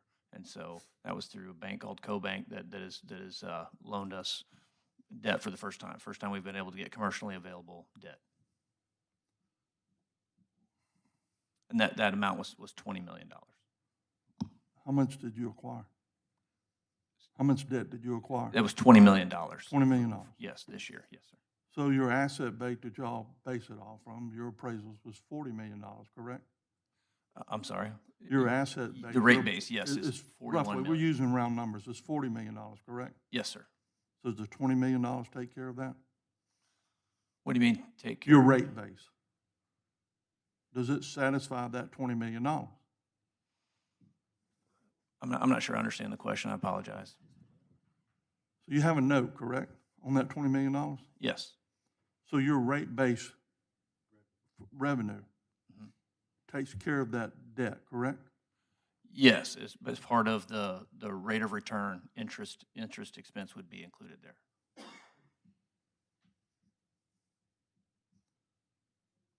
So our citizens are paying your company.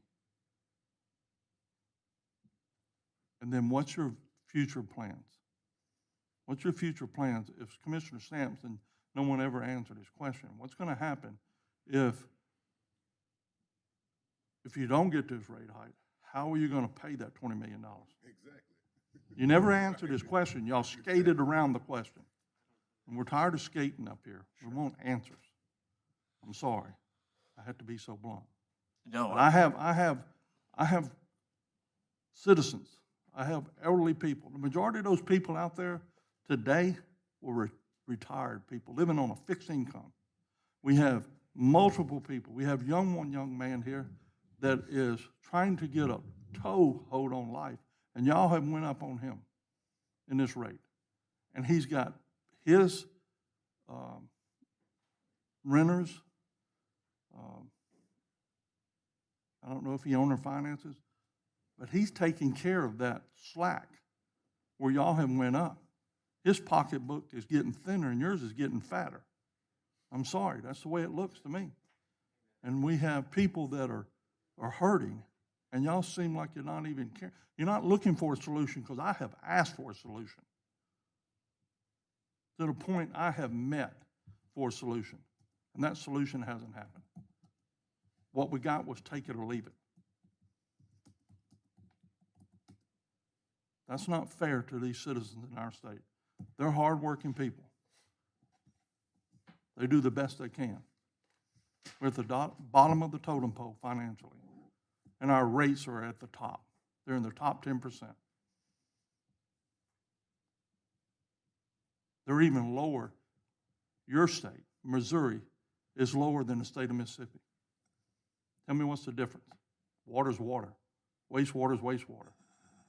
Electricity is electricity. Material is material. Tell me why we're higher than your home state. Please, because I'm waiting for the answer. Yes, sir. So our rates, and again, we have similar systems in Missouri as we do in Mississippi. Our rates are not lower than what we're suggesting here in the state of Mississippi. They would be lower here than in Missouri on our systems. I understand you're talking about statewide averages, but in terms of, kind of the apples to apples of what we own there, which is small, disparate systems, versus what we own here, the rates would be lower in Mississippi currently.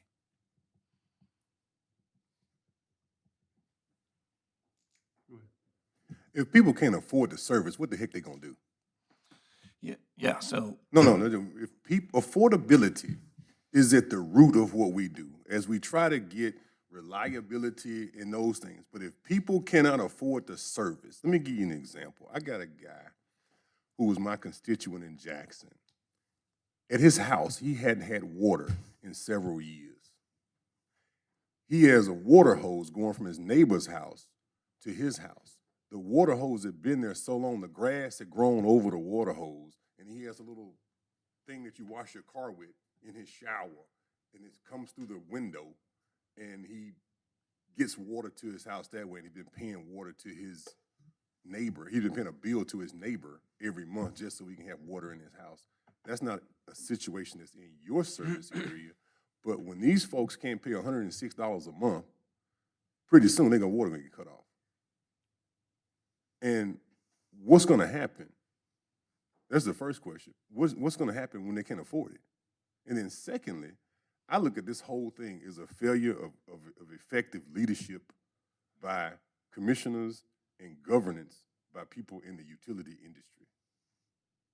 Because in previous ones, not the folks that are sitting here, but previous folks, because we just got here to get these folks in this bad situation. And on our side, maybe I should ask somebody on our side of the fence, what do we do?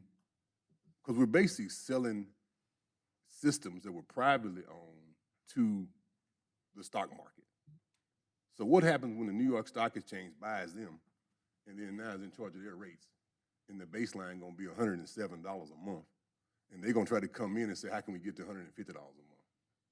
What's gonna happen to Mississippians? Because that's what I see happen. I see a train wreck on the way. Because I don't see them being, I take them at their word that they're going to provide service as long as they can. But if somebody comes in, like one of the globalists or the oligarchs come in and buys the daggum whole thing from them, what are we going to do? And how are we going to safeguard people from that? And that may not be a question for you, but it's a concern for me. Yeah, Commissioner, I would note that similar to the item we took up this morning with the CenterPoint and Delta acquisition, prior to Great River Utility Operating Company's certificate being sold, transferred, assigned, or leased to any other entity, it would have to get approved by this commission. So that's the safeguard.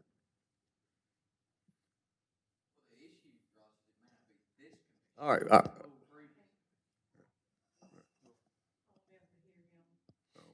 I'm just, it seems like we're just getting warmed up. I thought we were gonna end this thing today, but I got just as many questions now as I did when I got here this morning, even though I have some clarity on some things, and I've heard a lot of direct testimony from constituents.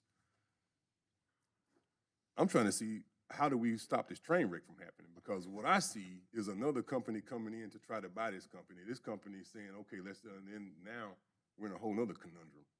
But we do have a situation where we did need to consolidate services. We did need to do some mergers, but it may not have been a private deal. It may need to be some coming back to a utility district or a water association merging to get capacity so they can have economies of scale. But I don't see somebody to present me with something to support this train wreck from not happening, for me to support any of this. Because affordability is what we're here for.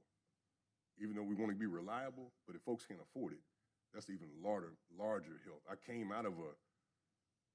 I got involved in this water situation because of Jackson's situation. That's how I got in this whole lane. And it seems like now that I've been introduced to the state's problems, the state ain't number the big Jackson. Lack of effective governance, lack of effective execution, and lack of effective oversight. And we got a whole statewide train wreck that's on the horizon. And we got to figure out how we're going to navigate from that train wreck. So some of this is not directed at any specific person, but the folks in this room got to figure it out, me included. And to your point, Commissioner, that's why we're here, and I appreciate the dialogue that we have to try to figure this out. And it is a statewide issue, and yeah, Jackson kind of brings it to light. But with that said, I don't know, do we want to recess till tomorrow, or do you want to redirect? I mean, obviously, I think we have some more questions for the witnesses. Well, Mr. Chairman, that's largely up to you. I would reserve my redirect until after all the questions are asked by the bench. That being said, I think I could probably get our redirect done pretty quickly, since we could get done tonight or today. Maybe 30 minutes or less for me, if I had 1 or 2 minutes to organize my thoughts. But it doesn't make any sense to do that unless and until y'all are finished with your portion of the examination. I don't have more questions. I just have some things that we need to do on our side of the fence of how we can do better.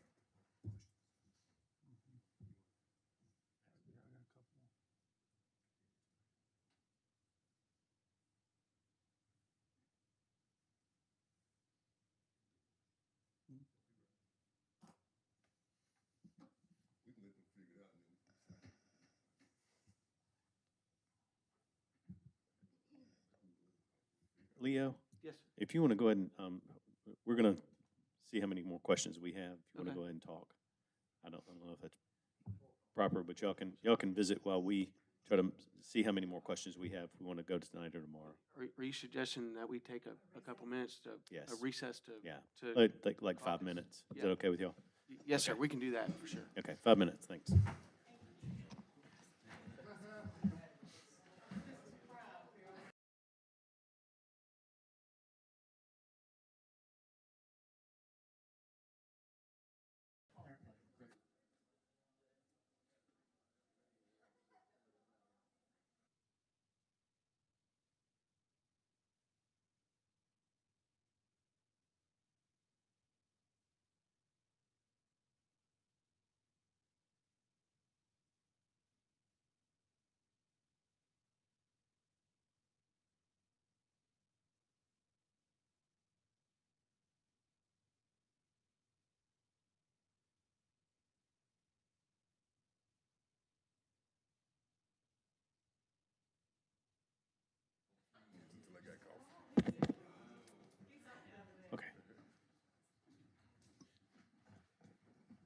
Okay, we're going to wait just a few more minutes. We are going to continue the meeting tomorrow till tomorrow at 10.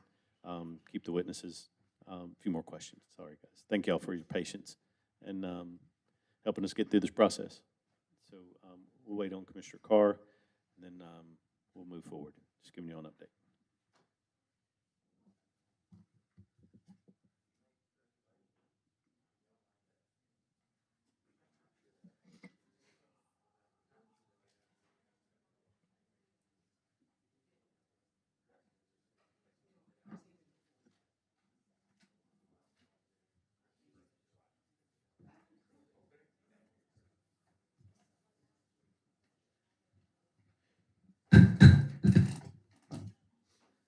Okay. Thank you all for your patience. We're going to try to get through today, and we just need a little more time. So we're going to reconvene tomorrow at 10. We do want to go ahead and recognize Ms. Secoy, did you say? Secoy from the AG's office for a quick statement. Yeah, Mr. Chairman, just for the record, obviously I had previously objected to the AG's intervention in this case, which was overruled. I'm just restating my objection as a result of this statement. Same objection would apply. Thank you, Mr. Manuel. Your objection is noted. Thank you. With that, Ms. Secoy, you're recognized. Thank you. Can you hear me? No. No. How about that? Nope. No? Get close. On? There we go. Can you hear me now? Got you now. Yes, thank you.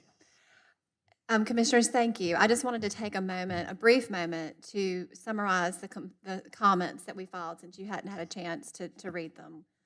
And we recognize the effort that has been put into this process by the staff, council, and that Great River is in a difficult position. However, as we've heard from the senior citizens today, the current rate and the proposed rates are not practical for most of our state on fixed incomes in conjunction, with historical grocery costs and rent. And just basically, if they can't pay their bills, they're not going to be able to fund these improvements anyway. So to the question that Commissioner Stamps raised, we're concerned that it's not practical. The increasing the amount all at once, going up to $39 and more is a concern. And we've asked in our comments that they increase them, if it's necessary, that they increase that amount incrementally. So we're not doubling the rate from our southern average. This rate shock everyone's been speaking of, if it's proven to be necessary, at least to have that amount go up in increments and not going from $12 to $39 or $50.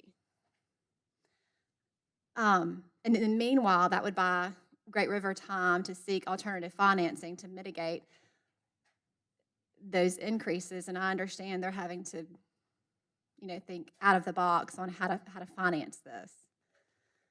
So secondly, Great River's testified that they have inherited deferred maintenance, but we've also heard consumers state today and in the prior public comment period that some of their water service has actually gotten worse. And so we're asking that these improvements be closely monitored. I understand that Great River has proposed quarterly accounting reports, which I think is helpful, but I'd like to see substantive reports on the improvements. And as the commissioner stated, once these improvements are covered, then we would hope that the rates would go back down. I think that concludes my comment for the day. Thank you for your comments. I guess with that, we will stand in recess till tomorrow at 10. So hopefully we'll see everybody tomorrow at 10. And again, thank you all so much. I know it's been a long day. Thank you to the witnesses for answering questions. Thanks, Great River, for doing doing what you do, the staff, and everybody that's participated today. We'll try to finish up tomorrow, and we'll see y'all tomorrow at 10 a.m. Thank you, Mr. Chairman.